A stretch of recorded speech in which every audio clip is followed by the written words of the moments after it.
ونستغفره ونؤمن به ونتوكل عليه ونعوذ بالله من شرور أنفسنا ومن سيئات أعمالنا من يهده الله فلا مضل له ومن يضلل فلا هادي له وأشهد أن لا إله إلا الله وحده لا شريك له وأشهد أن محمدا عبده ورسوله أما بعد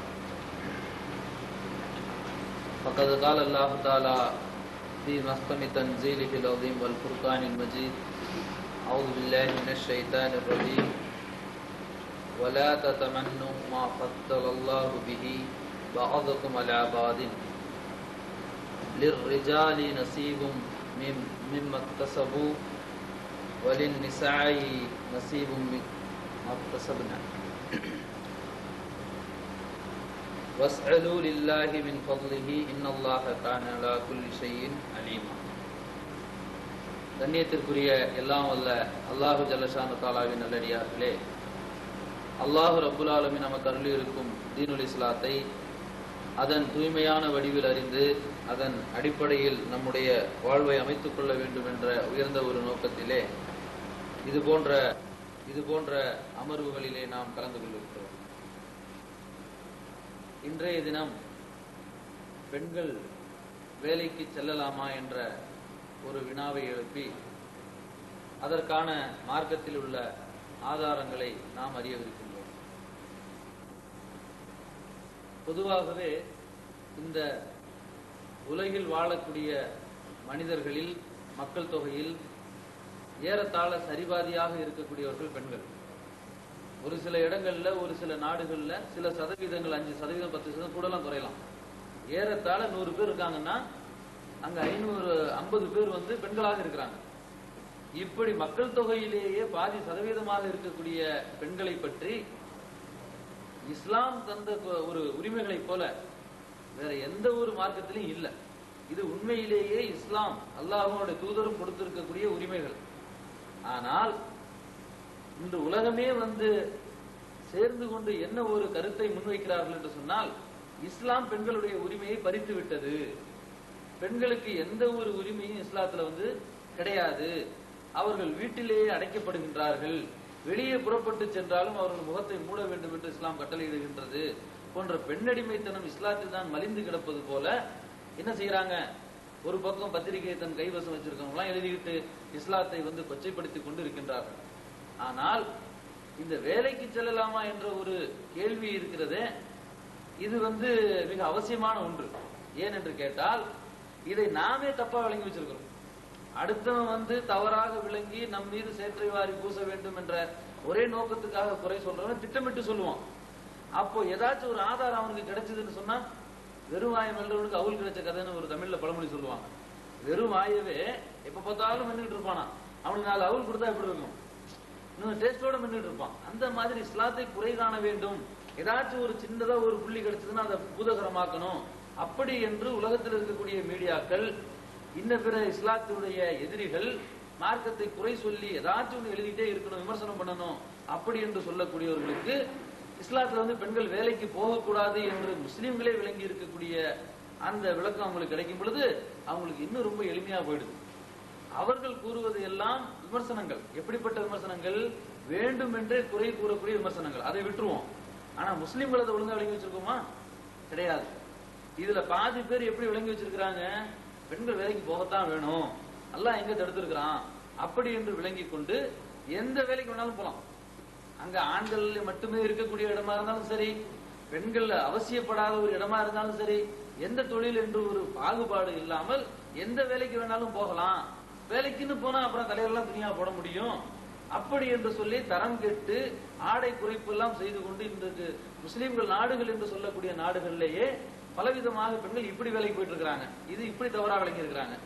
இன்னொரு சாரார் பெண்களாவது வேலைக்கு போறதாவது, பெண்கள் சொன்னா வீட்டுல தானே இருக்கணும், பெண்களுக்கு என்னத்துக்கு படிப்பு, முஸ்லீம்களே என்ன செய்யறாங்க, பொட்ட பிள்ளைக்கு எதுக்கு படிப்பு, அப்படி என்று சொல்லி அவங்க ஏதோ 1, 2 எழுத படிக்க, இப்பெல்லாம் புருஷன் வெளிநாட்டுல இருந்தா ஒரு லெட்டர் எழுத வேணும்னு சொல்லி 6வது வரைக்கும் 8வது வரைக்கும் படிக்க வைக்கிறாங்களே தவிர பெண்களுக்கு வேலைக்கு போக வேண்டிய அவசியம் இல்லை, மார்க்கத்துல அனுமதி இல்லை என்று ஒரு சாரார் இப்படி விளங்கி இருக்கிறாங்க.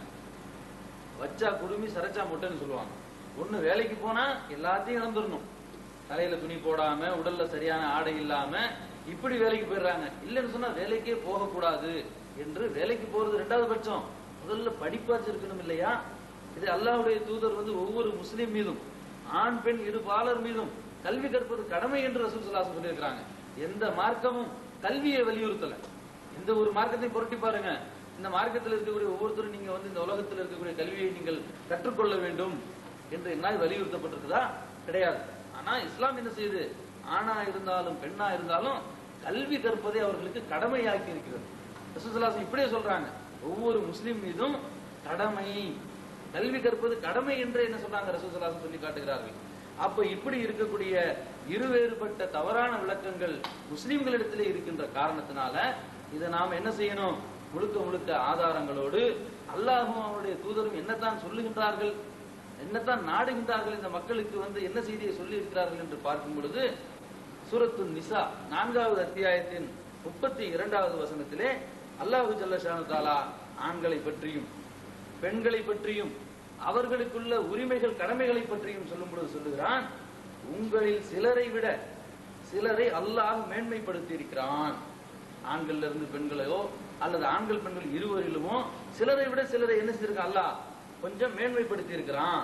ஒரு சாராரை இப்படி மேன்மைப்படுத்தியதை கண்டு மற்றவர் பேராசைப்படாதீர்கள். அவனுக்கு அல்லாஹ் இவ்வளவு கொடுத்துட்டானே அப்படி என்று நீ பேராசைப்படாதீர்கள். ஆண்களுக்கு அவர்கள் சம்பாதித்தவை உண்டு, அது அருளாக இருக்கட்டும், பொருளாக இருக்கட்டும், நன்மையாக இருக்கட்டும், தீமையாக இருக்கட்டும். அது போலவே பெண்களுக்கும் அவர்கள் சம்பாதித்தவை அவர்களுக்கு உரியது. ஆகவே அல்லாஹ்வுடைய அருளை அவனிடமே கேட்டு பெறுங்கள். நிச்சயமாக அல்லாஹ் யாவற்றையும் நன்கு அறிந்தவனாக இருக்கின்றான். ரொம்ப சின்ன வசனம் இது, மிக மிக 32வது வசனம் 4வது அத்தியாயத்துல ரொம்ப சின்ன வசனம். இந்த வசனத்தை அல்லாஹ் எப்படி பிரித்து உள்ள அடக்கி வச்சிருக்கான் பாருங்க. பெரும்பாலும் திருமறையுடைய வசனங்களுக்கே அல்லாஹ்வுடைய இது என்ன வார்த்தைகளை அமைக்கிறது இருக்கிறதே, அல்லாஹ் சுப்ஹானஹு வ தஆலா அப்படி அமைத்திருக்கிறான். பெரும்பாலான வசனங்கள் இதை நீங்க பார்க்கலாம். எப்படி முதல்ல எடுத்தோன்னு ஒரு கட்டளையை சொல்லுவான் அல்லாஹ் தஆலா, அதனைத் தொடர்ந்து ஒரு செய்தியை சொல்லுவான், அதனைத் தொடர்ந்து ஒரு உபதேசம் செய்வான், கடைசியில தன்னுடைய தன்மையை பற்றி சொல்லி காட்டுவான். அந்த செய்திக்கும் அந்த கட்டளைக்கும் தொடர்பு இருக்கும், அந்த செய்தியையும் கட்டளையும் பின்பற்ற வேண்டும் என்ற ஒரு உபதேசம் இருக்கும். இறுதியாக நீ உபதேசத்தை ஏற்றுக்கொள்ள தவறினால் அல்லாஹ் என்ன செய்வான் என்று அல்லாஹ் தன்னுடைய நிலையை பற்றி சொல்லி காட்டுவான். சாதாரணமா நம்ம ஒரு பெட்டி கடைக்கு போகும் பொழுது ஒரு ஏதாச்சும் ஒரு 100 ரூபாய்க்கு பொருள், 50 ரூபாய்க்கு பொருள், 2 ரூபாய் கடனா இருந்துச்சுன்னு சொன்னா அந்த இடத்துல அவர் என்னங்க 2 ரூபாய் மீதி இருக்குது, நாணயமானம் பா, எங்கேயும் பாய்க்கத்துல கொண்டு வந்து கொடுத்துறேன் அப்படின்னு நாங்க நாணயத்தை பத்தி பேசுவோம். எவனாச்சும் ஒருத்தன் மிரட்டுறான் அடிக்கடின்னு வரான்னு வச்சுங்க, ஏற்கனவே 4 பேர் கையை காலை உடைச்சிருக்குன்னு அங்க சொல்லுவோம். நம்ம கிட்டே பல பண்புகள் இருந்தாலும் எந்த இடத்தை எதை சொன்னா அவனுக்கு எடுபடுமோ அதை கொண்டு அவன் நம்ம மீது நம்பிக்கை கொள்வான், நம்ம கண்டு பயப்படுவானோ. இப்படி அல்லாஹு ஜல்ல ஷானு தஆலா ஒரு வசனத்தை எடுத்துக்கொண்டால் அந்த வசனத்தின் ஆரம்பத்தில் ஏதாச்சும் ஒரு செய்தி இருக்கும், அதனைத் தொடர்ந்து ஒரு உபதேசம் இருக்கும், அதனைத் தொடர்ந்து ஒரு கட்டளை இருக்கும், இறுதியாக இதற்கெல்லாம் சம்பந்தப்படுற மாதிரி அல்லாஹ்வுடைய 99 திருநாமங்கள் நாம சொல்றோமே அஸ்மாவுல் ஹுஸ்னா என்று சொல்லி, இந்த இடத்துக்கு எது பொருந்தும் அதற்கு அல்லாஹ் போடுவோம். அப்படி இந்த வசனத்துல முதல்ல பாருங்க, 4 இதை பிரிச்சு பார்த்தோம்னு சொன்னா முதல்ல அல்லாஹ் ஒரு கட்டளை இடுகிறான், உங்களில் சிலரை விட சிலரை அல்லாஹ் மேன்மையாக்கி வைத்திருக்கிறான். இது அவனுடைய விருப்பம். இது யாராவது மாற்ற முடியுமா? நீ அவனை பணக்காரனாக்குன்னு நான் கேட்டா அல்லாஹ் உடனே சரிப்பா நாளைக்கு ஏழை ஆக்கிடுறேன் பிச்சைக்காரன் ஆக்கிறவனு விட்டுருவானா? அல்லாஹ் எனக்கு பயந்தவனா கிடையாது. அப்போ அல்லாஹ் அவனுடைய நாட்டை மேன்மையாக்கி இருக்கிறான். நீ அதை பற்றி நீ கவலைப்படாதே, பொறாமை கொள்ளாதே, பேராசை கொள்ளாதே. அடுத்து அல்லாஹ் சொல்றான், இதுல ஆண்களாக இருக்கட்டும் பெண்களாக இருக்கட்டும் ஆண்கள் சம்பாதித்தவை அவர்களுக்கு உரியது, அது போலவே பெண்கள் சம்பாதித்தா அது அவங்களுக்கு உரியது. ஆகவே உனக்கு தேவை என்றால் நீ அல்லாஹ்விடம் தான் கேட்டு பெற வேண்டும். உங்களுக்கு ஏதாச்சும் தேவைன்னு சொன்னா நீங்க என்ன செய்யணும்? அல்லாஹ்விடத்திலே கேட்டு பெற வேண்டும் என்று அழகிய ஒரு உபதேசத்தை சொல்லுகிறான். முதல்ல ஒரு கட்டளை, அதனைத் தொடர்ந்து ஒரு செய்தி, அதனைத் தொடர்ந்து ஒரு உபதேசம், இறுதியாக அல்லாஹ் சொல்லி காட்டுகிறான், நிச்சயமாக அல்லாஹ் யாவற்றையும் நன்கு அறிந்தவனாக இருக்கின்றான். அப்ப யாருக்கு எதை கொடுக்க வேண்டும், யாருக்கு எதை கொடுத்தா அது எப்படி யூஸ் ஆகும், இதை மனுஷன் எப்படி பயன்படுத்துறான்னு பாக்குறது சோதனைக்காக அல்லாஹ் கொடுப்பான். பொருளை கொடுப்பது என்று சொன்னால் அல்லாஹ் ஜல்ல ஷானஹு எல்லாருக்கும் கொடுத்திருக்கான். யாருக்கு கொடுக்கல? சுலைமான் அலைஹிஸ்ஸலாமுக்கு மாபெரும் ஆட்சியை கொடுத்தான், அதிகாரத்தை கொடுத்தான், பொருளாதாரத்தையும் பயங்கரமாக கொடுத்தான். எந்த அளவுக்கு என்று சொன்னால் அவர்கள் கட்டிய அந்த மாளிகை இருக்கிறதே, சுலைமான் அலைஹிஸ்ஸலாம் கட்டிய மாளிகை இருக்கிறதே, அந்த மாளிகையின் தரை பளிங்கு கற்களால் செய்யப்பட்டது. அந்த பளிங்கு கற்களை அண்டை நாட்டு ராணி அந்த அவைக்கு வரும் பொழுது மாளிகைக்கு தண்ணி நிக்குதுன்னு நினைச்சு தன்னுடைய ஆடையை வந்து கரண்டை காலுக்கு மேல உயர்த்தி கொண்டதாக அல்லாஹ் சொல்லி காட்டுகிறான். திருமறையுடைய வசனம் தப்சீர்ல வர்றது கிடையாது. திருமறையுடைய வசனத்திலேயே அல்லாஹ் சொல்லி காட்டுகிறான், அந்த ராணி தண்ணி நிக்குது ஹால்ல நினைச்சிட்டு ஆடையை கரண்டை காலுக்கு மேல வந்து உயர்த்தி கொள்கிறாள். ஆனா அங்க தண்ணி இல்ல, ஒண்ணும் இல்ல. அந்த அளவுக்கு ஒரு பளபளப்பு. அப்ப இவ்வளவு பெரிய பொருட்செல்வத்தை அல்லாஹ் யாரு கொடுத்திருந்தான்? சுலைமான் அலைஹிஸ்ஸலாம் கொடுத்திருந்தான். அல்லாஹ் கண்ணியப்படுத்தி இருந்தான். நல்லவர்களில் ஒருவராக அவர் இருந்தாங்க. அப்ப பொருளாதாரம் கொடுத்தவங்களா நல்லவங்களா? கிடையாது. ஃபிரௌனுடைய காலத்திலே காரூன் என்று சொல்லக்கூடியவனுக்கும் அல்லாஹ் பெரிய பொருளாதாரத்தை கொடுத்திருந்தான். அந்த பொருளாதாரம் எப்படிப்பட்டது? அவன் தான் என்று கர்வம் கொள்ள செய்தது. நான் தான் சம்பாதிச்சேன் அப்படி என்று அவன் கர்வம் கொண்டான். அல்லாஹ்வை மறுத்தான். அவனையும் அவனுடைய பொருளையும் அவனையும் அவனுடைய செல்வத்தையும் பூமியிலே அல்லாஹ் விழுங்க செய்தான். அப்போ பொருளாதாரம் என்று சொல்லக்கூடிய அல்லாஹ் கொடுத்துட்டான்னு சொன்னா அது நல்லதுக்கு தான் கொடுக்குறான். அல்லாஹ் விரும்பி வந்து நல்ல மனுஷங்களுக்கு மட்டும் தான் பொருளை கொடுப்பான்னு நம்ம நினைச்சிடக்கூடாது. அப்போ கொடுக்கப்பட்டது வந்து எதுவாக இருந்தாலும் அது அல்லாஹ் சோதனைக்காக கொடுக்கலாம், அவன் நன்மைக்காக கொடுக்கலாம், அவனை வந்து இவன் எப்படி இதை யூஸ் பண்றான் அப்படிங்கறத பாக்குறதுக்காகவும் கொடுக்கலாம். ஆனா கொடுக்கப்பட்டதை பொறுத்து நம்ம வந்து பொறாமை கொள்ளக்கூடாது. அல்லாஹ் அவனுக்கு இவ்வளவு கொடுத்துட்டான் அப்படின்னு நாம பொறாமை கொள்ளக்கூடாது என்று அல்லாஹ் சொல்லி காட்டுகிறான். இப்படி வந்து யாரேனும் பொறாமை கொண்டால் அதை அல்லாஹ் அறிந்தவனாக இருக்கிறான். ஆண்கள் சம்பாதித்தது ஆண்களுக்கு, பெண்கள் சம்பாதித்தது பெண்களுக்கு என்று சொன்னா மறுமைக்குரிய சம்பாத்தியம் மட்டும் நம்ம பிரிச்சிட முடியாத. ஏன்னா திருமறையோட பல்வேறு வசனங்களை வைத்து நாம வந்து பார்க்கும் பொழுது பெண்களுக்கு என்ற சொத்துரிமை இருக்கிறது. பெண்களுக்கு என்று தனிப்பட்ட முறையில் ஒவ்வொரு உரிமையும் ஆண்களுக்கு இருப்பது போல இருக்கிறது. ஆனா அல்லாஹ் என்ன சொல்றான்? பெண்களை விட ஆண்களுக்கு ஒருபடி உயர்வு உண்டு. பெண்களை விட ஆண்களுக்கு பொறுப்புகள் அதிகம். தாய் தந்தை பெற்றவர்கள் இருந்து குழந்தைகள்ல இருந்து பல்வேறு விதமான பொறுப்புகள் என்று எடுத்துக்கொண்டால் ஆண்களுக்கு தான் அதிகமாக இருக்கிறது. ஆனா பெண்களுக்கு இல்லவே இல்லைன்னு சொல்லிட முடியாது. அவங்களுக்கு எத்தனையோ காலகட்டத்துல அவங்க தான் எல்லா செலவும் செய்ய வேண்டிய காலகட்டம் என்ன செய்யுது? உலகத்துல வந்து அமைந்து விடுகிறது. திடீர்னு புருஷன் விட்டுட்டு மௌத்தா போயிடுவான். என்ன செய்வாங்க? இவங்க தான் அந்த குழந்தைங்களை வந்து வளர்க்கணும். ரெண்டாவது கல்யாணம் பண்ணிக்க வேண்டியதானே அப்படின்னு நம்ம பொறுமையா சொல்லிடுவோம். ரெண்டாவது கல்யாணம் பண்ணி கட்டாயம் இல்லையா மார்க்கத்துல? அவங்க விரும்பினா கட்டிக்கலாம், இல்லாட்டி இருக்கலாமே. அப்படி இருக்கும்போது அந்த பொருளாதாரத்தை அந்த குடும்பத்தை யார் நிர்வகிப்பது? இப்படி எல்லாம் பல கேள்விகள் நமக்கு வரும் பொழுது பெண்கள் வேலைக்கு போகலாமா அப்படின்னு சொன்னா போலாம் என்ற ஒரே வார்த்தையிலேயோ போகக்கூடாது என்று நாம ஒரே வார்த்தையில பதில் சொல்லிட்டு போக முடியாது. போகக்கூடாது என்று சொல்லுவதற்கு அல்லாஹ்வுடைய தூதரும் எந்த விதமான ஆதாரமும் நமக்கு கொடுக்கல. போகக்கூடாது யாரும் தடுக்க முடியாது. போகலாம்னு சொன்னா எப்படிப்பட்ட வேலைக்கு போறது அது நம்ம பார்க்கணும் இல்லையா? அப்ப கல்வியை ஏன் இஸ்லாம் கடமையாக்கி இருக்கிறது? ஆண்களுக்கும் கல்வி கடமை, பெண்களுக்கும் கல்வி கடமைன்னு சொன்னா கல்விதான் வந்து உங்களுக்கு ஒவ்வொருடைய வேலைக்கும் மூலதனம். எந்த ஒரு வேலைக்கு நீங்க போவதாக இருந்தாலும் ஏன் இறைவனை உணர்ந்து கொள்வதற்கு உங்களுக்கு கல்விதான் மிக மிக அவசியம். கல்வியே இல்லை என்று சொன்னால் நீங்க அல்லாஹ்வை கூட உணர முடியாது. கல்வி என்று சொன்னா ரெண்டுங்க. குர்ஆன் படிக்கிறது மட்டும் கல்வி நம்ம தப்பா வழங்கி வச்சிருக்கிறோம். ஒரு சாரார் உலக கல்வி மட்டும் தான் கல்வின்னு வழங்கி வச்சிருக்காங்க. பொண்ணு பார்க்க போவாங்க ஊர்ல. பொண்ணு பார்க்க போகும்போது அவங்க என்ன சொல்லுவாங்க? பொதுவா நம்ம உருது பேசக்கூடிய சரௌண்டிங்ல எல்லாம் எடுத்துக்கிட்டீங்கன்னா நம்ம படிப்பு படிச்சிருக்குன்னு சொல்லுவாங்க. ஆமா, உருது பேசக்கூடிய மக்கள் கிட்ட போயிட்டு பொண்ணு பார்க்க போகும்போது என்ன சொல்லுவாங்க? பொண்ணு என்னங்க படிச்சிருக்கு? 9ஆம் கிளாஸ் வரைக்கும் படிச்சிருக்கு. நம்ம படிப்பும் படிச்சிருக்கு. நம்ம படிப்புனா என்ன? குர்ஆன் ஓத கத்துட்டு அது நம்ம படிப்போம். அது குர்ஆன் அரபில மட்டும் தான் ஓதுவாங்களே ஒழிய அதனுடைய மொழிபெயர்ப்பு அவர்களுக்கு தெரியாது. அல்ஹம்துலில்லாஹி ரப்பில் ஆலமீனுக்கு கூட தமிழ்ல என்ன அர்த்தம்னு தெரியாது. 7 முறை குர்ஆனை ஓதி என்ன செய்வாங்க? திரும்ப திரும்ப குர்ஆன் அங்க ஓதிட்டு ஏதாச்சும் ஒரு இனிப்பு வாங்கி ஊர்லாம் கொடுப்பாங்க. குர்ஆன் ஒரு முறை முடிச்சிட்டாலே பாத்தியா ஓதி இந்த மாதிரி வந்து ஹஜ்ரத்துக்கு ஹதியா பண்றதுலாம் இருக்கு அவங்க போதில. ஒரு முறை குர்ஆனை ஓதி முடிச்சிட்டாங்கன்னு சொன்னா உடனே அன்னைக்கு வந்து ஒரு பாத்தியா ஓதி ஏதாச்சும் ஒரு துணிமணியோ அல்லது பணமோ வச்சு ஹஜ்ரத்துக்கு வந்து ஹதியா கொடுப்பாங்க. அப்ப இது முடிஞ்சு, இதோட கல்வி முடிஞ்சு போச்சு அவங்க நினைச்சிட்டாங்க. இதா கல்வி? ஒரு முறை நீங்கள் வந்து பேஜபர்பா தேஜபர்ஜான்னு சொல்லி நீங்க அரபிய ஆரம்பிச்சு அல்ஹம்துலில்லாஹி ரப்பில் ஆலமீன் ஆரம்பிச்சு எந்த ஒரு அர்த்தமும் தெரியாம அந்த குர்ஆன்ல ஏற்ற இறக்கம் எங்கே இருக்கின்றது என்ற உச்சரிப்பு கூட தெரியாம ஒரு முறை ஓதி முடிச்சிட்டா ஏதோ வந்து நம்முடைய கல்வியெல்லாம் கற்று முடித்து விட்டதாக, பெரிய ஒரு பட்டதாரியாக ஆகிவிட்டதாக அவர்களுக்கு நினைப்பு வந்துருது. அப்ப இந்த மாதிரியான கல்வியினால எந்த நன்மையும் கிடையாது. கல்வி என்று சொன்னால் விளங்க வேண்டும். அல்லாஹ் குர்ஆன்ல என்னெல்லாம் சொல்லி இருக்கலாம், அந்த குடும்பத்துல தேவைப்படக்கூடிய வசனங்கள் என்னெல்லாம் நமக்கு வந்து அதுல உபதேசம் இருக்கிறது. குழந்தை பிறப்பை பற்றி அல்லாஹ் என்ன சொல்றான், இறந்தவர்களுக்கு என்ன செய்ய வேண்டும் என்று சொல்கிறான், ரசூல் ஸல்லல்லாஹு அலைஹி வஸல்லம் வாழ்க்கை வரலாறு எப்படி இருந்தது, இதெல்லாம் தெரிஞ்சுக்கிட்டாதான் இஸ்லாமிய கல்வியை ஒரு வந்து ஓரளவு விளங்கி கொண்டாருன்னு சொல்ல முடியும். இப்படிப்பட்ட கல்வியை வந்து விளங்கி வைத்திருப்பவர்கள் உலக கல்வியையும் கற்க வேண்டும். உலகத்தில் இருக்கக்கூடிய பல்வேறு விதமான கல்வி இருக்கிறது. எந்த விதமான கல்வியையும் வந்து ஆண்களுக்கு பெண்களுக்குன்னு பிரிச்சு இல்ல உலகத்துல. ஆனாலும் இஸ்லாம் சொல்லக்கூடிய நிலையிலிருந்து நீங்க பாத்தீங்கன்னு சொன்னா எந்த ஒரு கல்வியையும் பெண்கள் கற்க வேண்டாம் என்று இஸ்லாம் தடுக்கவில்லை, மாறாக கற்க வேண்டும் என்று ஊக்கம் அளிக்கின்றது. இப்படி அந்த காலத்திலே நம்ம எடுத்து பார்த்தோம்னு சொன்னா பெண்கள் வேலை செஞ்சுட்டு தான் இருந்திருக்காங்க. எப்ப இருந்து? மூசா அலைஹிஸ்ஸலாம் காலத்திலிருந்து நீங்க வந்து பார்த்தாலும் ஆடு மேய்க்கக்கூடியவர்களாக பெண்கள் இருக்கிறத நம்ம வந்து குர்ஆன்ல பார்க்கிறோம். அல்லாஹ் ஜல்ல ஷானு தஆலா சொல்லி காட்டுறான். சூரத்துல் கஸஸ் 28வது அத்தியாயத்தின் 23வது வசனத்திலையும் 24வது வசனத்திலே என்ன சொல்லி காட்டுறான்? மூசா அலைஹிஸ்ஸலாம் அவர்கள் வந்து மதியன் நகருக்கு வந்த பொழுது மூசா அலைஹிஸ்ஸலாம் என்ன செய்யறாங்க? இந்த பிறவனுடைய காலத்துல அங்க இருந்து புறப்பட்டு மதியன் நகருக்கு போறாங்க. போறதுக்குரிய காரணம் உங்களுக்கு எல்லாம் தெரியும். அவர் அந்த ஊர்லயே பிறவனுடைய இருக்கக்கூடிய பகுதியிலே இருக்கிறாங்க. திடீரென்று இருவர் வந்து சண்டை போட்டுட்டு இருக்கிறாங்க. 2 பேர் யாரும் சண்டை போட்டுட்டு இருக்காங்க. அதுல ஒரு ஆள் இவரை சார்ந்தவர். அவன் எதிரே இருக்கக்கூடிய ஆளை போய் இவர் வந்து கேட்காம போட்டு ஒரு அடி அடிச்சிடறாரு. அடித்த உடனே அந்த ஆள் இறந்து விடுறான். இந்த இறந்து போன பிறகு இந்த கொலைக்கு வந்து குற்றவாளியா என்று பிடித்து விடுவார்கள் என்ற செய்தி இவருக்கு வந்து சொல்றாங்க. அரெஸ்ட் பண்ணிடுவாங்கன்னு சொன்ன இவர் ஊரை விட்டு ஓடிறாரு. அப்போ இப்படி ஓடிதான் அவர் வந்து மதிய நகருக்கு போறாங்க. அங்க இருக்கக்கூடிய எந்த செய்தியும் இவருக்கு வந்து தெரியாது. ஆனா அங்க போன அந்த செய்தியை வந்து அல்லாஹ் ஜல்ல ஷானு தஆலா சொல்லி காட்டும் பொழுது அங்கே 2 பெண்கள் ஆடு மேய்த்து கொண்டு வந்த செய்தியை சொல்றான். இது என்ன அவசியம் இருக்கு குர்ஆன்ல நம்ம நினைக்கலாம். 2 பேர் ஆடு ஓட்டிட்டு இருக்காங்க. அதன் மூலம் ஷுவைப் அலைஹிஸ்ஸலாம் போய் அவர் சந்திக்கிறாரு. அதெல்லாம் வந்து தொடர்புகள் இருந்தாலும் பெண்கள் அந்த ஆடு மேய்க்கக்கூடிய பணியில் ஈடுபட்டிருந்ததை அல்லாஹ் ஏன் தனது திருமறையில் சொல்லி காட்ட வேண்டும்? அப்ப இது போன்ற பணிகள் பெண்கள் செய்வது அதற்கு பிறகு தடுக்கப்படலையே.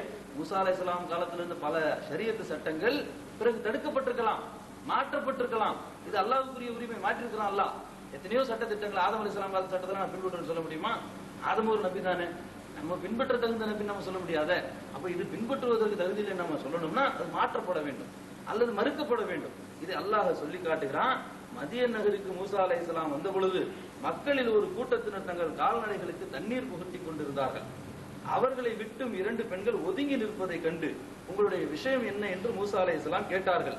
அதற்கு அவர்கள் சொன்னார்கள், இந்த மேய்ப்பாளர்கள் விலகும் வரை, இங்கிருந்து போகும் வரைக்கும் நாங்க வந்து தண்ணீரை வந்து இறைக்க முடியாது, எங்களுடைய ஆடுகளுக்கு புகட்ட முடியாது, ஆண்களோடு சேர்ந்து செல்வதற்கு என்னுடைய தந்தையோ வயதானவராக இருக்கிறார், சக்தியற்ற, அவருக்கு சக்தி இல்ல என்று அந்த 2 பெண்கள் கூறினார்கள். அப்போது மூசா அலைஹிஸ்ஸலாம் அவர்கள் கால்நடைகளுக்கு தண்ணீர் இறைத்து கொடுத்து உதவினார் என்ற செய்தியை அல்லாஹ் தனது திருமறையிலே சொல்லி காட்டுகிறான். அப்ப இங்க பாருங்க, பெண்கள் 2 பெண்கள் என்ன செய்யறாங்க? ஆடு மேய்க்கக்கூடிய வேலை வரைக்கும் அதை வந்து செய்யறாங்க. அப்ப இதெல்லாம் வந்து உலகத்துல பல பெண்கள் ஆடு மேய்த்து கொண்டுதான் இருக்கிறார்கள் இன்னைக்கு நம்ம பகுதிகளில். ஆனா முஸ்லிம்கள் செய்யலாமா சொன்னா செய்யறது தடை இல்லையே. ஆடு மேய்க்கிறதுக்கு என்ன தடையா இருக்கிறது? ஆடு மேய்க்கிறது என்ன ஹராமா? கிடையாது. ஆடு மேய்க்கக்கூடிய வேலை கூட பெண்கள் செய்திருக்கின்றார்கள். ஆனா அவங்க ஆண்களோடு போய் முட்டி அடிச்சுக்கிட்டு அவங்க போய் தண்ணி எடுக்க போகல. அப்ப எப்படி இருக்கிறாங்க? இஸ்ஸத்தாக பெண்கள் எப்படி இருக்க வேண்டும் என்று இஸ்லாம் சொல்லுகிறதோ அந்த நிலையிலிருந்து அந்த வேலைக்காக அவங்க மாறல. இது மிக மிக நம்ம கவனிக்க வேண்டிய ஒரு அம்சம். இன்னைக்கு வந்து ஒரு வேலை, ஆபீஸ்ல வேலை செய்யலாம் பெண்கள், இந்த வேலை வந்து செய்யலாமா, நான் கூடாதுன்னு மார்க்கத்துல எங்க சொல்லிருக்கு அப்படின்னு நம்ம கேட்கலாம். ஆனால் எந்த வேலை நீங்க செய்ய போனாலும் இஸ்லாம் உங்களை எப்படி இருக்க சொல்லி இருக்கிறதோ அதிலிருந்து தங்களை மாற்றிக் கொள்வதற்கு பெண்களுக்கு அதிகாரம் இருக்கிறதா? அதுக்காக வேலைக்கு போனா ஒரு சில ஏதாச்சும் வந்து விதிமுறைகள் இருந்து அல்லாஹ் தளர்த்திக் கொள்ள சொல்லுகிறானா? நிச்சயமாக கிடையாது. அப்போ அல்லாஹ் ஜல்ல ஷானு தஆலா பெண்களுக்கு என்று இருக்கக்கூடிய உரிமைகளை வந்து சொல்றான். என்னென்ன உரிமைகள் அவங்களுக்கு வந்து இருக்கிறது? இறந்து போன பெற்றோர் இறந்து போயிட்டாலோ அல்லது நெருங்கிய உறவினரோ விட்டு போன சொத்தில் ஆண்களுக்கு பங்குண்டு. அது போலவே பெண்களுக்கும் அதில் ஒரு பாகம் உண்டு. பெற்றோரோ அல்லது நெருங்கிய உறவினரோ இருந்து போனா அந்த இறந்து போனவருடைய சொத்துல இருந்து ஆண்களுக்கும் பங்கு இருக்குது, பாகப்பிரிவுல இருக்கு, பெண்களுக்கும் இருக்கிறது.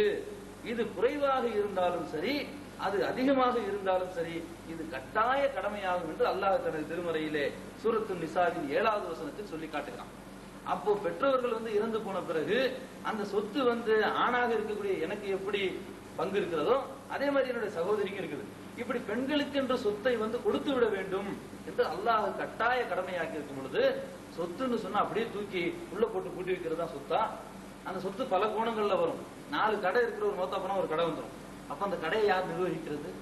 அவங்களுடைய சொத்தை அவங்க தான் நிர்வகிக்க முடியும். அவங்க கிட்ட ஆண்கள் இல்லை என்று சொன்னால் அவங்க ஆண்கள் இருந்தாலும் ஆண்கள் மீது நம்பிக்கையில கொடுத்தா எல்லாத்தையும் அவன் சொல்லிட்டு போயிடுவான். அப்ப நானே நிர்வகிக்கிறேன்னு சொன்னா ஒரு மளிகை கடை இருக்குது, இதை ஒரு பெண் நடத்தக்கூடாது என்று மார்க்கெட்ல தடை இருக்கிறதா? ஒரு ஜவுளி கடை இருக்கிறது, இதை பெண்கள் நடத்தக்கூடாது மார்க்கெட்ல தடை இருக்கிறதா? இல்லையே. இன்னும் சொல்ல போனா ஜவுளி கடையில ஆண்களுக்குரிய துணிகளும் இருக்கிறது, பெண்களுக்குரிய துணிகளும் இருக்கிறது. பெண்களுக்குரிய சேலை போன்ற துணிகளை எடுக்கக்கூடிய இடத்துல நீங்க ஆண்கள் நின்று வியாபாரம் செய்யறாங்க. இதை பெண்கள் நின்று செஞ்சா எவ்வளவு நல்லா இருக்கும். ஆண்களுக்குரிய இடத்துல ஆண்களும் பெண்களுக்குரிய இடத்துல பெண்களும் வந்து நின்றா நல்ல முறையில் இருக்கும். அவங்க கூச்சம் இல்லாம அந்த ஆடை அளவு பார்க்கலாம், கூச்சம் இல்லாம ஒன்றுக்கிற முறை அதை மாற்றி பார்க்கலாம். இப்படி எல்லாம் பல வேலைகளையும் செய்ய சொல்லி இஸ்லாம் சொல்லுகின்றது. இந்த வேலைகளை இன்னும் சொல்ல போனா பெண்கள் தான் செய்தாக வேண்டும். ஆண்களா செய்ய முடியும் இது மாதிரியான வேலைகளை? இன்னைக்கு டைலரா இருக்கிறாங்க, பெண்களே வந்து டைலரா இருக்கும் பொழுது அவங்களால போய் நல்ல முறையில் என்ன செய்ய முடியுது? கூச்சம் இல்லாம அளவு எடுக்க முடியுது. இதே ஆண்கள்ட்ட அவங்க கூச்சப்பட வேண்டிய அவசியமும் அளவு கொடுக்க வேண்டிய அவசியமும் இதெல்லாம் வந்து மிகவும் ஒரு தர்ம சங்கடமான நிலைக்கு தான் என்ன செய்யுது, நிறைய பெண்களுக்கு வந்து கொண்டு போகுது. ஆகவே சொத்துரிமையை இஸ்லாம் வந்து கொடுத்திருப்பதிலிருந்தே சொத்தை நிர்வகிப்பதற்கு அவர்களுக்கு தடை இல்லை அப்படிங்கறத நம்ம என்ன செய்யணும், விளங்கிக் கொள்ள வேண்டும். இன்னும் சொல்ல போனா மகரை பற்றி நம்ம தெளிவாகவே பார்த்தோம். மகர் வந்து எந்த ரூபத்திலையும் கொடுக்கலாம். பணமா தான் கொடுக்கணுமா? பணமாக கொடுக்கலாம், நகையாக கொடுக்கலாம், வயலாக கொடுக்கலாம், கடையாக கொடுக்கலாம், பில்டிங்காக கொடுக்கலாம். எந்த ஒரு கோணத்தில் நீங்க கொடுத்துட்டாலும் கொடுத்துட்டா சொத்து அவங்களுக்கு சொந்தம். இந்த சொத்தையும் அவர்கள் நிர்வகிக்க வேண்டும் என்று சொல்லும் பொழுது அந்த பொருளாதாரத்தை அவர்கள் மென்மேலும் வளர செய்ய வேண்டும் என்று சொன்னால் அதை ஒரு வியாபாரமாக செய்யலாம். வியாபாரமாக பெண்கள் வியாபாரத்தை மேற்கொண்டு செய்வதற்கும் மார்க்கத்தில் தடை இல்லை. ஆனா எந்த ஒரு வேலையில பெண்கள் ஈடுபட்டாலும் பெண்கள் எப்படி இருந்து கொள்ள வேண்டும், ஆண்களிடமிருந்து தங்களை எவ்வாறு காத்துக் கொள்ள வேண்டும், ஆடையுடைய அளவுகோல் என்னங்கிறது இஸ்லாம் தெளிவாக சொல்லி அதை நம்ம பார்க்க போறோம். அந்த அளவுல இருந்து மாற்றிக்கொள்வதற்கு எந்த ஒரு முஸ்லிமான பெண்களுக்கும் அனுமதி இல்லை என்பதை வந்து நம்ம வந்து விளங்கிக்கணும். அல்லாஹ் சொல்லி காட்டுகிறான், நீங்க மகரை மனமும் வந்து கொடுத்து விடுங்கள். கொடுத்துட்ட பிறகு அவங்க என்ன செய்யணும் அதையும் அல்லாஹ் சொல்லி காட்டணும். அப்ப சொத்துரிமையை அல்லாஹ் வந்து அவங்களுக்குரிய உரிமைகளை கதிஜா ரலியல்லாஹு அன்ஹா வியாபாரத்தை மேற்கொண்டிருக்கிறாங்க. கணக்கு வழக்குகளை பார்த்து ஆளுங்களை வச்சு அனுப்பி அவங்களே வியாபாரம் பண்ணிருக்கிறாங்க. அதை வந்து இஸ்லாத்தை ஏற்றுக்கொண்ட பிறகு ரசூலுல்லாஹ் தடுத்திருக்கிறாங்களா? இல்ல. எங்கேயுமே வந்து பெண்கள் இந்த வேலையை வந்து செய்யக்கூடாது என்று மார்க்கம் தடுக்கவில்லை என்பதை நாம வந்து விளங்கிக் கொள்ள வேண்டும். அதே மாதிரி மகர் என்று சொல்லக்கூடியதை அல்லாஹ் சொல்லி காட்டுகிறான். நீங்க எந்த அளவு கொடுத்தாலும், ஒரு மலையளவே நீங்கள் கொடுத்திருந்தாலும் அதை திரும்ப பெறலாகாது நல்லா சொல்லலாம். அப்ப திரும்ப பெறாட்டி அவங்க கிட்ட இருக்கும். அப்போ அவங்க சொத்தை அப்படியே போட்டு வைக்க முடியாது, பிக்சட் டெபாசிட்டா பண்ண முடியும். ஹராமான பிக்சட் பொருள் பெரிய ஒரு பொருளாதாரம் பெண்கள்கிட்ட இருக்குது. இவங்க அதை ஒரு வியாபாரத்தில் ஈடுபடுத்தினால் அவர்களுக்கு தடை இல்லை. இப்ப இப்படி எல்லாம் நம்ம வந்து பார்க்கும் பொழுது பெண்கள் வேலைக்கு செல்லலாமா என்று சொன்னா பெண்கள் தாராளமாக வேலைக்கு செல்லலாம். ஆனால் எப்படி அவர்கள் தங்களை வந்து வைத்துக் கொள்ள வேண்டும், அந்த பொருளாதாரத்தை எப்படி நிர்வகிக்க வேண்டும், இதை வந்து ரசூல் ஸல்லல்லாஹு அலைஹி வஸல்லம் உடைய ஹதீஸ்கள்ல இருந்து நம்ம வந்து விளங்கணும். ரசூல் ஸல்லல்லாஹு அலைஹி வஸல்லம் அவர்களிடம் நான் கேட்டேன், எந்த பெண் அனைவரை விடவும் சிறந்தவள்? இது யார் அறிவிக்கிறாங்க? அபூ ஹுரைரா ரலியல்லாஹு அன்ஹு அவர்கள் அறிவிக்கின்றாங்க. நான் ரசூல் ஸல்லல்லாஹு அலைஹி வஸல்லம் அவர்களிடத்திலே போய் கேட்டேன், எந்த பெண்ணு தான் அனைவரை விடவும் சிறந்தவள் என கேட்டோம். உலகத்தில் எத்தனையோ பெண்கள் இருக்கிறாங்க, இதுல சிறந்தவர்கள் யார் என்று தெரிந்து கொள்வதற்கு கேட்கக்கூடிய கேள்விக்கு ரசூல் ஸல்லல்லாஹு அலைஹி வஸல்லம் சொல்றாங்க, எந்த பெண் தன் கணவன் தன்னை பார்க்கும் பொழுது மகிழ்விப்பாளோ, கணவனை வந்து எல்லா நேரங்களிலும் கணவன் விரும்பும் பொழுது கணவனை மகிழ்விக்க வேண்டும், அவனுடைய கட்டளை இடும் பொழுது அவனுடைய கட்டளைக்கு கட்டுப்பட வேண்டும், தன்னுடைய விஷயத்திலும் தன்னுடைய பொருளாதார விஷயத்திலும் தன் கணவனுக்கு விருப்பம் இல்லாத எந்த போக்கையும் மேற்கொள்ளக்கூடாது என்று ரசூல் ஸல்லல்லாஹு அலைஹி வஸல்லம் சொல்லி, அப்படி எந்த ஒரு பெண் இருக்கிறாளோ அந்த பெண் தான் உலகத்தில் இருக்க எல்லா பெண்களை விட சிறந்தவள் என்று ரசூல் ஸல்லல்லாஹு அலைஹி வஸல்லம் சொன்னதாக அபூ ஹுரைரா ரலியல்லாஹு அன்ஹு அவர்கள் அறிவிக்கக்கூடிய ஹதீஸ் நஸாயில பதிவு செய்யப்பட்டிருக்கு. அப்போ இந்த ஹதீஸ்ல இருந்து நம்ம வந்து பார்க்கும் பொழுது பெண்கள் வந்து வேலைக்கு போகலாம், கணவனுக்கு விருப்பம் இல்லாட்டி போகக்கூடாது. கணவன் வந்து நீ வேலைக்கு போக வேண்டிய அவசியம் இல்ல, நான் சம்பாதிச்சு போடுறதுக்கு இருக்கும்போது நீ போய் சம்பாதிக்க அவசியம் இல்லை என்று கணவன் சொல்லிவிட்டால் அதை மீறி பெண்கள் போகக்கூடாது. போனா என்னவாகும்? கணவனுடைய சம்மதம் இல்லாமல் பெண்கள் போகும் பொழுது அந்த மனைவி மீது கணவன் சந்தேகப்பட வேண்டி வரும். இப்படிப்பட்ட தடைகள் நமக்கு மார்க்கத்தில் இருக்கிறத வந்து பார்க்கணும். கணவனுடைய விருப்பம் இல்லாமல் வேலைக்கு போவதற்கு பெண்களுக்கு அனுமதி இல்லை. ஏன்? கணவனும் வந்து வேலைக்கு போகாம நீ வேலைக்கு போன சொல்லுவான். போதிய அளவு நமக்கு வருமானம் இருக்கும் பொழுது மேற்கொண்டு ஆடம்பரத்துக்காக வேலைக்கு போறவங்க இருக்கிறாங்க. ஆடம்பரமாக இருக்கணும், ஒருத்தர் சம்பாதிச்சு என்ன பண்ண முடியும், நம்ம ரெண்டு பேரும் சேர்ந்து சம்பாதிச்சா நிறைய வந்து பொருளாதாரத்தை கொண்டு வர முடியும்னு சொன்னா கணவன் சொல்றது எனக்கு தேவையில்லைமா, இதே போதும், இதை கொண்டு குடும்பம் நடத்துவோம்னு சொன்னா அதைத்தான் ஒரு பெண் கேட்டுக்கொள்ள வேண்டும். ஏனென்றால் சொந்த பொருளாதாரம் இருந்து அதை வியாபாரத்தில் ஈடுபடுத்தும் பொழுதும் இந்த வியாபாரத்தை நீ செய்யக்கூடாது என்று கணவன் தடுத்தால் அதையும் வந்து பெண்கள் தடுத்துக் கொள்ள வேண்டும். இதுதான் வந்து சமுதாயத்தை நல்ல முறையில் வச்சிருக்கும். ஏன்னா குடும்பம் என்று சொல்லக்கூடியது இருக்கிறதே ஒவ்வொரு நாட்டுக்கும் மிக அவசியமானது. குடும்பங்கள் எப்போது சிதைகின்றதோ நாட்டின் கலாச்சாரமே கெட்டு போயிடும். கணவன் மனைவியும் எங்கே வந்து அடிதடி போட்டுட்டு இருக்கிறாங்களோ அந்த வீட்டுல இருக்கிற பிள்ளைங்க எல்லாம் பாருங்க தருதலையா போயிடும். நம்மளுடைய உற்றார் உறவினர்கள்ல பார்க்கலாம், எப்ப பார்த்தாலும் புருஷ முன்னாடிக்குள்ள சண்டை இருக்கும். அந்த பிள்ளைங்களை வந்து அவங்க கேர் பண்ண நேரம் இருக்காது. இந்த பிள்ளைங்க எல்லாம் தாய் தப்புனால வெறுப்பு, ஏதாச்சும் புத்தகத்தை படிச்சுட்டு உட்காந்துருக்கும், இல்லாட்டி எங்கேயாச்சும் விளையாண்டுட்டு இருக்கும், இல்லாட்டி யாரு சினிமா பார்த்துட்டு இருக்கும். ஆம்பளை பிள்ளைங்களும் அப்படிதான் இருக்கும், பெண் குழந்தைங்களும் அப்படிதான் இருக்கும். கணவன் மனைவி என்பவர்கள் சந்தோஷமாக எந்த குடும்பத்தில் இருக்கிறார்களோ அந்த குடும்பத்துல தான் குழந்தைகளும் நல்லவங்களா வளர முடியும், ஒழுக்கமானவர்களாக இருக்க முடியும். இது சிதைந்து விடக்கூடாது என்பதற்காகத்தான் ஆணுடைய உள்ளம் எப்படிப்பட்டது, ஆணுடைய சிந்தனை எப்படிப்பட்டது, பெண்களுடைய சிந்தனை எப்படிப்பட்டது என்பதை எல்லாம் அறிந்த இஸ்லாம் இதை அழகாக வழிகாட்டுகிறது. கணவனுடைய விருப்பம் இல்லாமல் நீங்கள் அந்த போக்கை மேற்கொள்ளக்கூடாது. அது உங்களுடைய சொந்த விஷயமாக இருந்தாலும் சரி, உங்களுடைய பொருளாதார சம்பந்தப்பட்டது இருந்தாலும் சரி, ரசூலுல்லாஹி ஸல்லல்லாஹு அலைஹி வஸல்லம் சொல்லி காட்டுறாங்க. ஒரு பெண் என்ன செய்யணும், தன்னுடைய விஷயத்திலும் தன்னுடைய பொருளாதாரத்திலும் கணவனுக்கு விருப்பம் இல்லாத போக்கை மேற்கொள்ளக்கூடாது என்று ரசூல் ஸல்லல்லாஹு அலைஹி வஸல்லம் தடுத்திருக்கின்ற காரணத்தினால பெண்கள் என்ன செய்யக்கூடாது, கணவன் போக வேண்டாம் தேவையில்லையே, சம்பாதிச்சு கொடுக்க வேண்டிய பொறுப்பு அவனுடையது, குடும்பத்தை பேண வேண்டிய கடமை அவனுடையது. அப்ப அவனே நம்ம என்னால தனியா சம்பாதிச்சு முடியல, நீ படிச்சிருக்கிறிய, ஒரு டீச்சர் வேலைக்கு போனா நல்லது அப்படி என்று சொல்லி அனுமதி கிடைத்தால் பரவாயில்லை. அல்லது நீ செய்யக்கூடிய வேலையும் பெண்கள் சம்பந்தப்பட்டது தானே, அதனால ஒன்றும் பிரச்சனை இல்ல, பெண்களுடைய ஆடைகளை விற்கக்கூடிய பகுதியில் தானே சூப்பர் மார்க்கெட்ல, கடையில, ஷாப்பிங் சென்டர்ல இருக்கிற, போயிட்டு வா அப்படி என்று கணவன் அனுமதிக்க வேண்டும். இப்படிப்பட்ட அனுமதி இல்லை என்று சொன்னால் பெண்கள் என்ன செய்யக்கூடாது, வேலைக்கு போகக்கூடாது என்பது நாம விளங்கணும். அல்லாஹ் தடுக்கல, அல்லாஹ்வுடைய தூதர் தடுக்கல, ஆனாலும் அல்லாஹும் அல்லாஹ்வுடைய தூதரும் இதை நாடுகின்றார்கள். நம்ம ஆண்களுடைய கையில இந்த அனுமதியை கொடுக்குறாங்க, நீ விரும்பினா அனுப்பலாம், வேணாம்னா வச்சுக்கலாம், இது உங்களை சார்ந்தது. கட்டாயமாக பெண்கள் வேலைக்கு போகக்கூடாது என்று அல்லாஹ் சொல்லிவிட்டால் கணவன் விரும்பினாலும் அனுப்ப முடியாது, மார்க்கத்துக்கு முரணா போயிடும். அதெல்லாம் வேலைக்கு போகக்கூடாது என்று ரசூல் ஸல்லல்லாஹு அலைஹி வஸல்லம் சொல்லி இருந்தாலும் ஆண்கள் சொல்ல முடியுமா? அல்லாஹ்வும் அல்லாஹ்வுடைய தூதரும் எப்படி சொல்லுவாங்க? இன்னைக்கு பாருங்க, உலகத்துல பெண்கள் செய்ய வேண்டிய வேலைகள் உங்களுக்கு 30-40% இருக்குது. விமான தளத்துக்கு போறோம், ஏர்போர்ட்டுக்கு, அங்க போனா உடம்புல பாம் கொண்டு வந்துறான்னு சொல்லி செக் பண்றான். ஒரு பெண்ணை ஆண் செக் பண்ண முடியுமா? உடம்ப செக் பண்ண முடியுமா? பெண்கள் தான் செக்அப் பண்ணணும், ஆண்களுக்கு ஆண்கள் தான் செக்அப் பண்ணணும். மருத்துவம், நீ டாக்டரா இருக்கிறாங்க, எத்தனையோ லேடி டாக்டர் இருக்கிறனால தான் பெண்களால அவர்களுடைய உடல் உபாதைகளை போய் ஓப்பனா சொல்லி மருத்துவம் பெற முடியுது. அப்ப இந்த இடத்துல மருத்துவர்களாக பெண்கள் இருந்தாதான் முடியும். இன்னும் பள்ளிக்கூடத்துல பெண்களுக்கு ஆண்கள் ஆசிரியர்களாக இருக்கக்கூடிய பள்ளிக்கூடங்கள்ல எத்தனையோ முறைகேடுகளை பத்திரிகையில படிக்கணும். அது ஒண்ணு பத்திரிகையில வர 100-1-2 தான், வராம எத்தனை நடக்குது.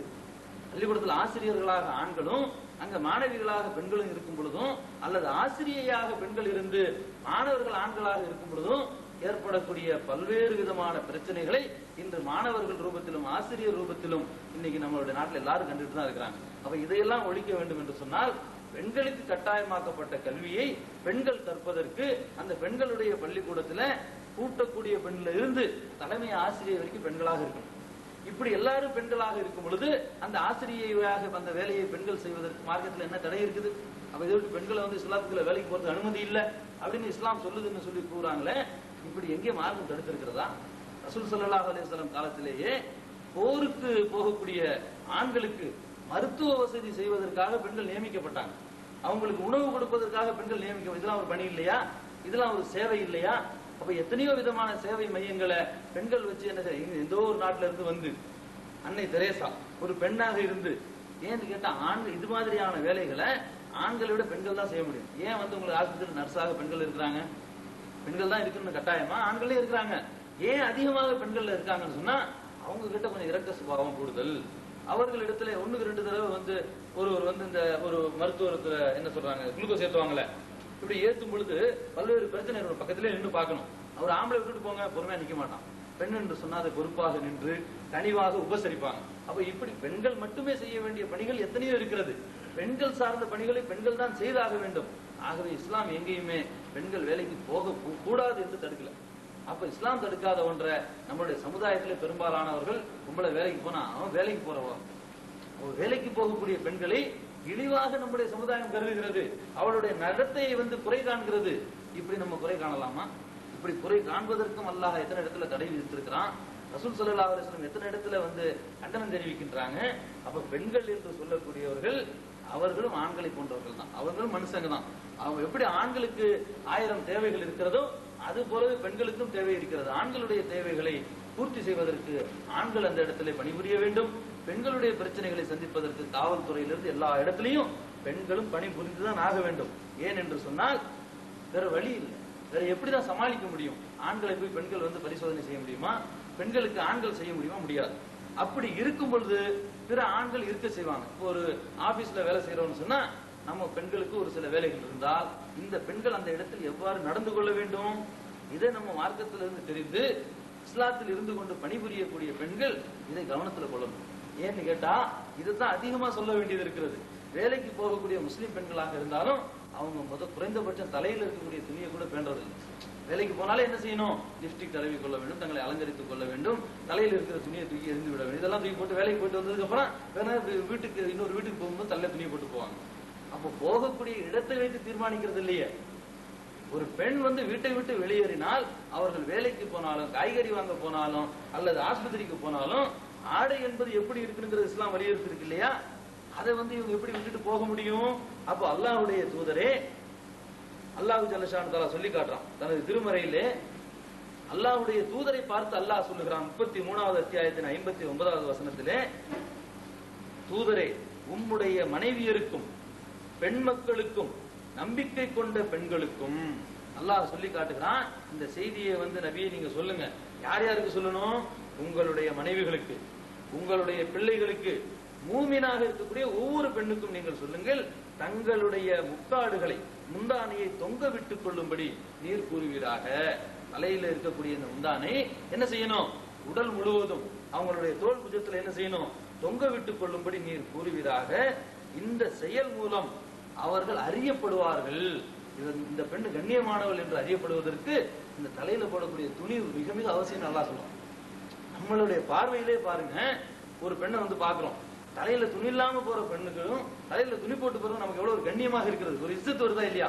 அவங்கள பார்க்கும் பொழுதே ஒரு கண்ணியம் நம்முடைய உள்ளத்துல தோணும். தலையில துணியை போட்டுட்டு ஆடையை முழுமையா அணிந்து கொண்டு ஒரு பெண் போனா அந்த பெண்ணை பார்க்கும் பொழுதே நமக்கு ஒரு கண்ணியம் ஏற்படும். ஒவ்வொரு மனிதர்களுக்கும் உள்ள இயல்பு, இந்த இயல்பு தன்மையை அல்லாஹ் சொல்லி காட்டுகிறான்.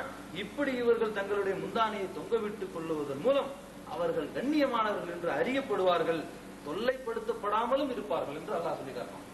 இன்னைக்கு உலகத்துல சராசரி யூடிசின்னு சொல்றான். இன்னைக்கு பள்ளிக்கூடத்துக்கு போகக்கூடிய பெண் குழந்தைகளை கேலி செய்வதும் கிண்டல் செய்வதும் இன்னைக்கு நம்ம நாட்டில் அதிகரித்து போய் கடந்த வருஷங்கள்ல எத்தனை பேர் அரெஸ்ட் பண்ணான்.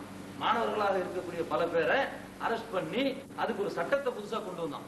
இதுக்கு இத்தனை வருஷம் தண்டனை அப்படின்னு சொல்லி.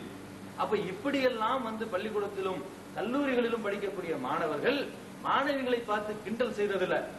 முஸ்லாமிய உடை அணிந்து கொண்டு சென்ற பெண் கிண்டல் செய்யப்பட்டால் என்று ஒரு கேஸ் இருக்குதா? ஒரு கேஸ் கூட கிடையாது. ஒரு கேஸ் கூட அந்த மாதிரி கிடையாது. இஸ்லாம் சொல்லக்கூடிய விதத்திலே ஆடை அணிந்து, இஸ்லாம் சொல்லக்கூடிய விதத்திலே பார்வையை தாழ்த்தி கொண்டு ஒரு பெண் கல்லூரிக்கு சென்று வரும் பொழுது யாராச்சும் கிண்டல் பண்ணா அப்படி சொல்லி எங்கனாச்சும் சொல்லியிருக்காங்களா? கிடையாது. ஏன்? அப்படியே அவன் ஏதாச்சும் சேட்டை பண்ணாலும் இவங்க பார்த்தா தானே தெரியும். இவங்களுக்கு கட்டளையே பார்வை தாழ்த்தி கொண்டு நீங்க இருந்து கல்லூரிக்கு போறீங்க, ஆட்டோல உட்காந்து போறீங்க, ஆட்டோல உட்காந்து நீங்க ஏதாவது படிச்சு நேரா ஆட்டோல போய் கல்லூரியில இறங்குறீங்க, நேரா கிளாஸ் போய் அட்டென்ட் பண்றீங்க, பாடத்தை முடிச்சு வீட்டுக்கு திரும்பினா யாராச்சும் ஒருத்தவங்களை ஏதாச்சும் கிண்டல் பண்ணாலும் உங்களுக்கு தெரிய போறது இல்லையே. அப்ப இப்படி இவ்வளவு அழகாக அல்லாஹ் சொல்லி காட்டுகிறான். அவர்கள் தொல்லைப்படுத்தப்படாமல் இருப்பதற்கும் இதுவே சுலபமான வழியாகும். நீ எந்த சட்டத்தை போட்டாலும், நீ எத்தனை கடுமையாக தண்டனை கொடுத்தாலும், அவங்க குறைவான ஆடை கொண்டு போனா அங்க இருக்கிறவன் அத்தனை பேரும் கிண்டல் பண்ணதான் செய்வான். ஒரு முறை பார்த்தவன் மறுமுறை பார்க்கும்படி அவர்களுடைய ஆடைகள் இருந்தால் நல்ல ஒரு உள்ளச்சமுடைய முஸ்லீம் கூட கெட்டு போகத்தானே செய்வான், மறுபடி பார்க்கத்தானே செய்வான். அவர்களுக்கு மிச்சம் இருக்கத்தானே செய்கிறது. ஆணாக இருக்கக்கூடிய எல்லா நேரத்திலையும் ஆணாகத்தானே இருப்பான். அப்ப இப்படிப்பட்ட ஆடைகள் அணிந்து கொண்டு செல்வதை தவறு என்று சுட்டிக்காட்டாத அரசு என்ன செய்யுது? யூடிசி செஞ்சா இதுக்கு இவ்வளவு தண்டனை கொடுக்கணும், அவ்வளவு தண்டனை கொடுக்கணும், அப்படி அந்த தண்டனை கொண்டு வந்தும் அது தீர்ந்த பாடல். இன்னைக்கு அது என்ன செய்யுது? தொடர்ந்து நடந்து கொண்டே இருக்கிறது. ஆனா அல்லாஹ் இங்க சொல்லி காட்டுகிறான், நபியே, உம்முடைய மனைவியருக்கும் உங்களுடைய பெண் மக்களுக்கும் நம்பிக்கை கொண்ட ஒவ்வொரு பெண்ணுக்கும் நீங்கள் சொல்லுங்கள், தங்களுடைய முந்தானைகளை தாழ்த்திக் கொள்ள வேண்டும், தங்களுடைய முந்தானையை தொங்க விட்டுக் கொள்ள வேண்டும். இந்த செயல் மூலம் அவர்கள் கண்ணியமானவர்கள் என்று அறியப்படுவார்கள். தொல்லைப்படுத்தப்படாமல் இருப்பதற்கு இது சுலபமான வழிதான். என்னத்துக்கு பெரிய கஷ்டம்? சம்பந்தம் இல்லாம அவன் தவறு செய்வதற்கு இந்த பெண்களை காரணமா இருந்துட்டு மறுபடியும் அவங்களுக்கு ஒரு கேஸை போட்டு ஒரு தண்டனை வாங்கி கொடுப்பது அநியாயம் இல்ல? நல்லா இருக்கிறவனுக்கு எடுத்துட்டு அதுக்கப்புறம் அவனுக்கு தண்டனை வேற வாங்கி கொடுத்தா இது அநியாயம் தானே? நம்ம இருக்க வேண்டிய விதத்துல பெண்கள் இருந்துட்டு போயிட்டா அவன் கெட்டு போவானா? அவன் யூடிசிங் பண்ணுவானா? அவன் உங்களை கிண்டல் கேலி பண்ணுவானா? பண்ண மாட்டான். அதுதான் அல்லாஹ் சொல்லி காட்டுறான், இது சுலபமான ஒரு வழி. இவ்வளவு எளிமையான ஒரு வழி இருக்குது உலகத்துல. இதை விட்டு என்னென்னமோ சட்டங்கள் போடுறாங்க. முக்காடு போட்டுக்கிட்டு போறதை கிண்டல் பண்றான். இன்னைக்கு முக்காடு போட்டுட்டு போனா இஸ்லாமிய நாடுகள்ல பள்ளிக்கூடத்துல அனுமதி இல்லைங்கிறான். ஏன்? தெரியவில்லை. இது ரொம்ப எளிமையான ஒரு வழி. பெண்கள் பாதுகாக்கப்படுவதற்கு, ஆண்கள் பாதுகாக்கப்படுவதற்கு, மாணவர்கள் கெட்டு போகாமல் இருப்பதற்கு, அவர்களுடைய கல்வி விடுபட்டு அதோட போயிடும். தூக்கி உள்ள போட்டா காலேஜ்ல இருந்து நீக்கிடுவான், அவன் படிப்பு போயிடுச்சு. அவன் படிச்சு ஒரு நல்ல ஒரு பட்டதாரியா வந்திருப்பான், இன்னைக்கு ஒரு பொறுக்கியா அலைஞ்சுக்கிட்டு இருப்பான், ரவுடியா போயிடுவான், வேற ஏதாச்சும் பண்ணுவான். அதுக்கப்புறம் அவன் படிக்காம என்ன செய்ய முடியும்? இப்படி பலரும் கெட்டு போவதற்கு காரணமாக இருந்துவிடக் கூடாது என்று அல்லாஹ் சொல்லிவிட்டு சொல்லி காட்டுகிறான். அல்லாஹ் மன்னிப்போனும் கிருபை செய்பவனாகவும் இருக்கிறான். தவறி நீங்க தப்பு பண்ணிட்டீங்கன்னா அல்லாஹ்விடத்துல மன்னிப்பு கேளுங்க, அல்லாஹ் மன்னித்து விடுவான். அவன் கிருபையாளன், தவ்வாபுர் ரஹீம், கஃபூருர் ரஹீம் என்று தனக்கு பெயர் வைத்திருக்கிறான் அல்லாஹ் தஆலா. அப்ப அல்லாஹ் மன்னிப்பவனாக இருக்கிறான், அல்லாஹ்விடத்துலதான் மன்னிப்பு கேட்கணும். அப்ப இஸ்லாமிய மாணவிகளாக இன்னைக்கு இருக்கக்கூடியவங்க பெரும்பாலும் பள்ளிக்கூடத்துக்கு போகும் பொழுது அவங்க என்ன செய்யறது இல்ல, இந்த தலைக்கு துணி போடுறது பேண்டது இல்ல. 10%மோ 20%மோ பேணாட்டியும் ஒட்டுமொத்த முஸ்லிம்களுக்கும் அது கெட்ட பெயரை ஏற்படுத்தும் என்பதை பள்ளிக்கூடத்தில் படிக்கக்கூடிய மாணவிகள் முதல் பணிபுரியக்கூடிய இஸ்லாமிய பெண்கள் விளங்க வேண்டும். இஸ்லாம் சொல்லக்கூடிய அந்த அடிப்படையில் அவங்க தங்களுடைய ஆடையை அமைத்துக் கொண்டால் நிச்சயமாக அவர்களுக்கு இந்த இழிவு ஏற்படாது. அவர்கள் கண்ணியமானவர்களாக கருதப்படுவார்கள். அவர்களுக்கு எந்த விதமான இது போன்ற தொல்லைகளும் ஏற்படாது என்பதற்கு அல்லாஹ் மிக சுலபமான ஒரு வழியை தன்னுடைய தூதரின் மூலம், நமக்கு திருமறையின் மூலம் நமக்கு வலியுறுத்தி இருக்கிறத ஒவ்வொரு பெண்களும் விளங்கி நடக்க வேண்டும். ஆண்கள் அதை கட்டாயப்படுத்த வேண்டும். பெண் குழந்தைகளுக்கு சிறிய குழந்தைகளில் இருந்தே தலையிலே துணி போடக்கூடிய அந்த பழக்கத்தை கொண்டு வரணும். 7 வயசுல நீங்க தொழுகையை கற்றுக் கொடுங்கள், 10 வயதாகிய தொலைவில் என்றால் அடித்து தொலைவையுங்கள் என்று ரசூல் ஸல்லல்லாஹு அலைஹி வஸல்லம் சொல்லி காட்டுகிறார்கள். அது பருவத்துல பயிர் செய் என்று சொல்லுவார்கள். அந்த எந்த பருவத்துல எதை விதைச்சாலும் அப்பதான் அது எடுபடும். இன்னும் சொல்ல போனா இளமையில கற்கக்கூடிய கல்வி இருக்கிறதே அதுதான் ரொம்ப ஆழமா பதியும். சின்ன குழந்தை தானே அப்படின்னு சொல்லி 5வது படிக்கக்கூடிய குழந்தையை பள்ளிக்கூடத்துல என்ன செய்யறாங்க, அவங்க டான்ஸ் போட விட்டுறாங்க. முஸ்லீம் குழந்தைகளை என்ன செய்யறாங்க, பள்ளிக்கூடத்துல டான்ஸ் கிளாஸ் இருக்குது, அதுல விடுறாங்க. அப்ப அவங்க என்ன செய்யறாங்க, தலையில துணி இல்லாம பரதநாட்டியம் போன்ற ட்ரெஸ் போட்டுக்கிட்டு ஆடி போட்டோ எடுக்கும். 5வது ஆடுற காலு 50 வரைக்கும் ஆட போயிடுது. சினிமாவில் போயிடுறாங்க, சினிமாவில் நடிக்க போயிடுறாங்க. ஏன், என்ன காரணம்? நம்ம செஞ்ச தப்பு. நம்ம 7 வயதுல அந்த குழந்தைகளை எப்படி பக்குவப்படுத்த வேண்டுமோ, 10 வயதாகியும் அவர்களை கண்டித்து பக்குவப்படுத்த வேண்டுமோ, அதை நாம தவறிட்டோம்னு சொன்னா அது அங்கதான் போய் நிற்கும். நாளைக்கு செக்ரட்டரியா ஒரு வேலை கிடைச்சிருக்குன்னு சொல்லி அவங்க தலையில துணி இல்லாம தான் ரிசப்ஷன்ல உட்கார சொன்னாங்க. ரிசப்ஷன்ல ஒருத்தன் வர்றான், ஒரு விவரத்தை கேட்க போறான். விவரத்தை சொல்லக்கூடியவங்க தலையில துணி போட்டுட்டு சொன்னா போடாம சொன்னாங்க. இதுல என்னங்க பெரிய வித்தியாசம் இருக்குது? விவரத்தை சொல்லக்கூடிய ஒருத்தர் தலையில துணி போட்டுக்கிட்டு சொன்னா கேட்காது, தலையில துணி போடாம சொன்னா அவங்களுக்கு விளங்குமா? உடம்புல இருக்கக்கூடிய ஆடைக்கும் வாயிலிருந்து வரக்கூடிய வார்த்தைக்கும் சிந்தனையிலிருந்து வரக்கூடிய கல்விக்கும் ஆடை ஒரு தடையாக இருக்கிறது இல்லையே. முழுக்கை சட்டையை போட்டுக்கிட்டு நம்ம இப்ப நான் முழுக்கை சட்டையை போட்டு பேசுறேன், உங்களுக்கு புரியலையா? இப்ப நான் இது வரைக்கும் கட் ஜாக்கெட் போட்டு பேசுறதா உங்களுக்கு விளங்குமா? அப்படி இல்லையே. வாயிலிருந்து வரக்கூடிய வார்த்தைகள் தான். ரிசப்ஷன்னா என்ன, அவங்க வரவேற்பு அந்த இடத்துல நின்றுகிட்டு வரக்கூடியவர்களுக்கு தக்க செய்தியை தர போறாங்க, போன் அட்டன் பண்ண போறாங்க. இப்படி ஒரு வேலை பெண்களுக்கு பெரும்பாலும் கொடுக்கப்படுது. ஆண்கள் பொறுப்பாக செய்ய மாட்டாங்க. சும்மா வெளில தம்மடிக்க வெளில போயிடுவான், யாராச்சும் ஒருத்தன் கூப்பிட்டான்னு போயிடுவான். பெண்கள்லாம் பொறுப்பாக செய்வாங்க, அந்த வேலை கொடுக்கப்படுது. வரக்கூடியவர்களுக்கு தவறுவதற்கு ஒரு காரணம் அதற்கு சொல்லப்படுகிறது. எது எப்படியாக இருந்தாலும் அப்படி ஒரு வேலையை செய்வதற்கு இஸ்லாம் தடுக்கல. உங்களுடைய அந்த கண்ணியமான ஆடையை அணிந்து கொள்ளுங்கள். பெண்களை இல்ல இஸ்லாம் சொல்லல. உலகத்துல அந்த மாதிரியான வேலை கொடுப்பது பொறுப்பாக செய்வதற்கு தான் பெண்கள். ஏன்னா இது நம்ம நிறைய கேட்கும்போது கவர்வதற்கு என்றால் அது இஸ்லாம் சொல்லக்கூடிய தவறு தான். நான் எப்படி சொல்ல வரேன்னா, இஸ்லாம் அதை சொல்லல. ஒரு சிலர் அப்படி வச்சிடறாங்க, ஆண்களை போடுறத பெண்கள் போட்டா கவரப்படும், நிறைய கஸ்டமர் வருவாங்க நினைக்கிறாங்க. ஆனா அப்படி நம்ம சொல்லல, அப்படி வைக்க கூடாது. ஆனால் அப்படி அந்த வேலையையும் இஸ்லாம் தடுக்கல. ஏன்னா உங்களுக்குரிய ஆடையோடு நீங்க அங்க போய் நின்னீங்கன்னு சொன்னா உங்களுக்கு அங்க இஜ்ஜத் இருக்கிறது. உங்களுக்கு எந்த விதமான தவறுகளும் அங்கே ஏற்படும். ஏன்னா அல்லாஹ் இந்த ஆயத்துல சொல்லி காட்டுறான், நீங்கள் கண்ணியமானவர்களாக அறியப்படுவீர்கள், தொல்லைப்படுத்தப்படாமலும் இருப்பீர்கள். உங்களுடைய ஆடை அது மட்டும் இல்லாம ஆடையோட முடிஞ்சு போச்சா, பார்வை எப்படி இருக்கணும் இதையும் அல்லாஹ் சொல்லி காட்டுறான். எவ்வளவு ஒரு சின்ன சின்ன விஷயங்கள் இதெல்லாம் நம்ம மேலோட்டமாக பார்க்கும் பொழுது ரொம்ப சின்ன விஷயம். பார்வையை பற்றி இருக்கிறது இது ரொம்ப சின்ன விஷயம். ஆனால் மாபெரும் பாதகங்களில் இருந்து தடுக்கக்கூடிய விஷயம். பெரிய பெரிய தவறுகளுக்கெல்லாம் முதல் மூல காரணம் பார்வை தான். எல்லா தவறுகளுக்கும் இந்த பார்வை தான் காரணமாக இருக்கிறது. இந்த பார்வையும் அல்லாஹ் ஜல்லஷானு தஆலா தன்னுடைய வசனங்கள்ல எப்படி வைத்துக் கொள்ள வேண்டும் என்று சொல்றதை நம்ம பார்க்க இருக்கிறோம். அப்ப அல்லாஹ் ஜல்லஷானு தஆலா இவ்வளவு அழகாக தனது திருமறையில என்ன செய்யறான், சொல்லி காட்டுகிறான். பெண்கள் என்று சொன்னா அவர்களுக்குரிய விதத்திலே அந்த ஆடைகள் இருக்க வேண்டும். அப்ப ரசூல் ஸல்லல்லாஹு அலைஹி வஸல்லம் அவர்களிடத்திலே ஜரீர் இப்னு அப்துல்லா ரலியல்லாஹு அன்ஹு அவர்கள் ஒரு கேள்வியை கேட்கிறாங்க. அல்லாஹ்வுடைய தூதரே, பிற பெண்கள் மீது நம்முடைய பார்வை படுகிறது, இதுக்கு என்ன செய்யறது அப்படின்னு வந்து கேக்குறாங்க. அப்போ ரசூல் ஸல்லல்லாஹு அலைஹி வஸல்லம் வந்து கேக்குறாங்க, தேவையில்லாம அந்த மாதிரி பார்வை போகும் பொழுது உங்களுடைய பார்வையை நீங்கள் திருப்பிக் கொள்ளுங்கள். இது பொதுவாக ஆண்களுக்கு அல்லாஹ்வுடைய தூதர் கொடுக்கிற அட்வைஸ். என்ன சொல்றாங்க, பெண்கள் இருக்கிறாங்க, ஒரு இடத்த திரும்ப திரும்ப நீங்க அந்த பெண்களை பார்க்கும் பொழுது அல்லது அவங்க உங்களை பார்க்கும் பொழுதுதான் இதுதான் ஸ்டார்ட். பார்வை தான் எல்லாத்துக்கும் ஸ்டார்ட். இதற்கு பிறகுதான் தவறுகள் வந்து மலியும். அப்ப இந்த பார்வையை நீங்கள் திருப்பிட்டு உங்க வேலையை பார்த்து நீங்க போங்க. அப்ப எந்த தவறுமே உலகத்துல வந்து நடப்பதற்கு வாய்ப்பே இல்லை. அப்ப எவ்வளவு சின்ன ஒரு அட்வைஸ்ல எவ்வளவு பெரிய பாதகமான செயல்கள் செய்வதில் இருந்தும் அது போன்ற தவறுகளில் ஈடுபடாமல் இருப்பதற்கும் அழகிய ஒரு முறையை ரசூல் ஸல்லல்லாஹு அலைஹி வஸல்லம் நமக்கு சொல்லி காட்டுறாங்க. அல்லாஹு ஜல்ல ஷானு தஆலா தனது திருமறையிலே 24வது அத்தியாயம் சூரத்து நூறுல 30வது வசனத்துல பார்வைகளை பற்றி சொல்றான். நபியே, தமது பார்வைகளை தாழ்த்திக் கொள்ளுமாறு தமது கற்பை பேணிக் கொள்ளுமாறும் நம்பிக்கை கொண்ட ஆண்களுக்கு நீங்கள் கூறுவீராக. ஆண்களை பார்த்து அல்லாஹ் சொல்லுறான், தங்களுடைய பார்வையை தாழ்த்திக் கொள்ளுங்கள். உலகத்துல என்ன சொல்லுவோம், பெரும்பாலும் உலகத்துல பெண்கள் தான் பார்வையை தாழ்த்திக் கொள்ளணும். ஆனா அப்படிதான் போவான், ஆம்பளை சிங்கம் இல்ல, அவன் 7 சுவர் தாண்டி குதிப்பான், இப்படி எல்லாம் சொல்லுவாங்க நம்ம ஊர்ல. ஆண் வந்து கெட்டு போனா துணி நினைச்சு காயிற மாதிரியாம், பெண் வந்து கெட்டு போனா கிழிஞ்சு போன மாதிரியாம் சொல்லுவாங்க, பழமொழி சொல்லுவாங்க. அப்படின்னா என்ன, ஆண்கள் கெட்டு போகலாம் என்று அனுமதி அளிக்கிறது சமுதாயம். ஆனா இஸ்லாம் அப்படி சொல்லல.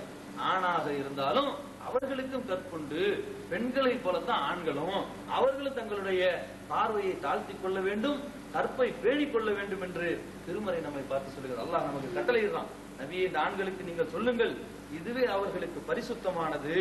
பார்வையை தாழ்த்திக் கொண்டா அவர்கள் எல்லாம் ஓரளவு என்ன செய்யும், இதாயிடும். அதற்கு பிறகு கற்பை நாம வந்து காத்துக்கொள்ள வேண்டும் என்ற எண்ணம் ஒரு ஆணுடைய உள்ளத்திலே இருக்குமேயானால் இது அவர்களை பரிசுத்தவான்களாக ஆக்கிவிடும்.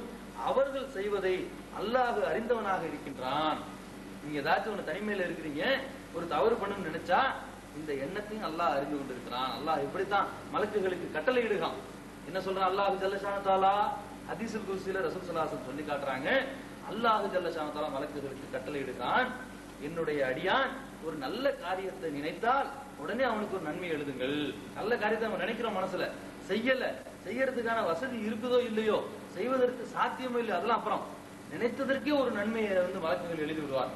அந்த காரியத்தை செய்தால் 10 முதல் 700 வரைக்கும் அந்த காரியத்துக்கு ஏற்ப, அந்த சூழலுக்கு ஏற்ப, உங்களுடைய தியாகத்துக்கு ஏற்ப நன்மைகளின் மடங்குகள் அதிகரித்துக் கொண்டே போகும். அதே நேரத்தில் என்னுடைய அடியான் தவறாக ஒன்றை நினைத்தால் அவனை விட்டு விடுங்கள். நினைச்சதுக்கெல்லாம் எழுதாதீங்க, அவன் செய்தால் 1க்கு 1 தவறுக்கு தீமை எழுதுங்க என்று சொல்லி அல்லாஹ் மலக்குகளுக்கு கட்டளையிட்டதாக ரசூல் ஸல்லல்லாஹு அலைஹி வஸல்லம் சொல்லி காட்டுகின்றார்கள். அப்போ தீமையை வந்து நினைத்தால் நமக்கு தான் தண்டனை இல்லை அப்படின்னு நினைச்சிட்டு இருக்க முடியாது. அதே இடத்துல நன்மையை நினைத்தா நமக்கு பல நன்மைகள் நமக்கு இருக்கிறது. ஒரு நன்மைக்கு ஒரு நன்மை கிடைச்சிடும், செய்யும் போது பல நன்மை கிடைக்கும். ஆனா தீமை என்பது வந்து எண்ணத்தை தூண்டக்கூடியது. இந்த தூண்டுவதற்கு காரணம் பார்வை. அதுக்கு தான் இப்படி தீமையை வந்து மனுஷன் நினைக்கவே கூடாது என்பதற்காக, மூமின்கள் தூய்மையானவர்களாக இருக்க வேண்டும் என்பதற்காக பார்வையை திருப்பிக் கொள்ளுங்கள். பார்வையின் மூலம் தானே எல்லா விதமான தவறுகளும் ஏற்படுது. இன்னைக்கு விபச்சாரம் வந்து உலகத்துல இருக்குது. எந்த அளவுக்கு இருக்குதுன்னு கேட்டா ரசூல் ஸல்லல்லாஹு அலைஹி வஸல்லம் சொல்லி காட்டுறாங்களே, இது எப்படி இருக்குமா, ஒரு காலத்துல ரசூல் ஸல்லல்லாஹு அலைஹி வஸல்லம் சொல்றாங்க, ஒரு காலம் வரும், அந்த காலத்துல விபச்சாரம் மலிந்து போயிடும். அப்போ ஓரளவு மூமின்களாக இருக்கக்கூடியவங்க என்ன சொல்லுவாங்க தெரியுமா, அட செய்யறது செய்யறாங்க, இதுக்கு பண்ணுமா, செய்யறது செய்யறாங்க, இதை ஒரு மறைவான இடத்துல செஞ்சுட்டு போக கூடாதா, இப்படியா பப்ளிக்ல செய்வாங்க என்று சொல்லி சொல்றவன் வந்து ஓரளவு ஈமான் உடையவர்கள். அப்ப ஈமான் உள்ளவர்கள் இது தவறு என்று கண்டிக்க மாட்டாங்களாம், இதை ஒரு ஒதுக்குப்புறமா செஞ்சுட்டு போக கூடாதா, இப்படியா பப்ளிக்ல செய்வாங்க என்று சொல்லி சொல்லக்கூடிய இப்படி ஒரு காலம் வந்து ரசூல் ஸல்லல்லாஹு அலைஹி வஸல்லம் சொல்லி, அந்த மாதிரியான காலம் இருக்குது. இன்னைக்கு நடக்கக்கூடிய விபச்சாரங்களை பார்த்து மூமின்கள் என்ன சொல்றாங்க, இதை ஒரு மறைவா செஞ்சுட்டு போக கூடாதா, இப்படிதான் சொல்றாங்க. இதெல்லாம் ஏன் செய்யறான்னு கண்டிக்கல போயிட்டு, இதெல்லாம் வந்து தடுப்பதற்கான வழிகளை பார்க்கல, செய்யறாங்க மறைவுல செஞ்சுட்டு போயிடக்கூடாதா என்று சொல்லக்கூடிய காலகட்டமாக இருக்கிறது.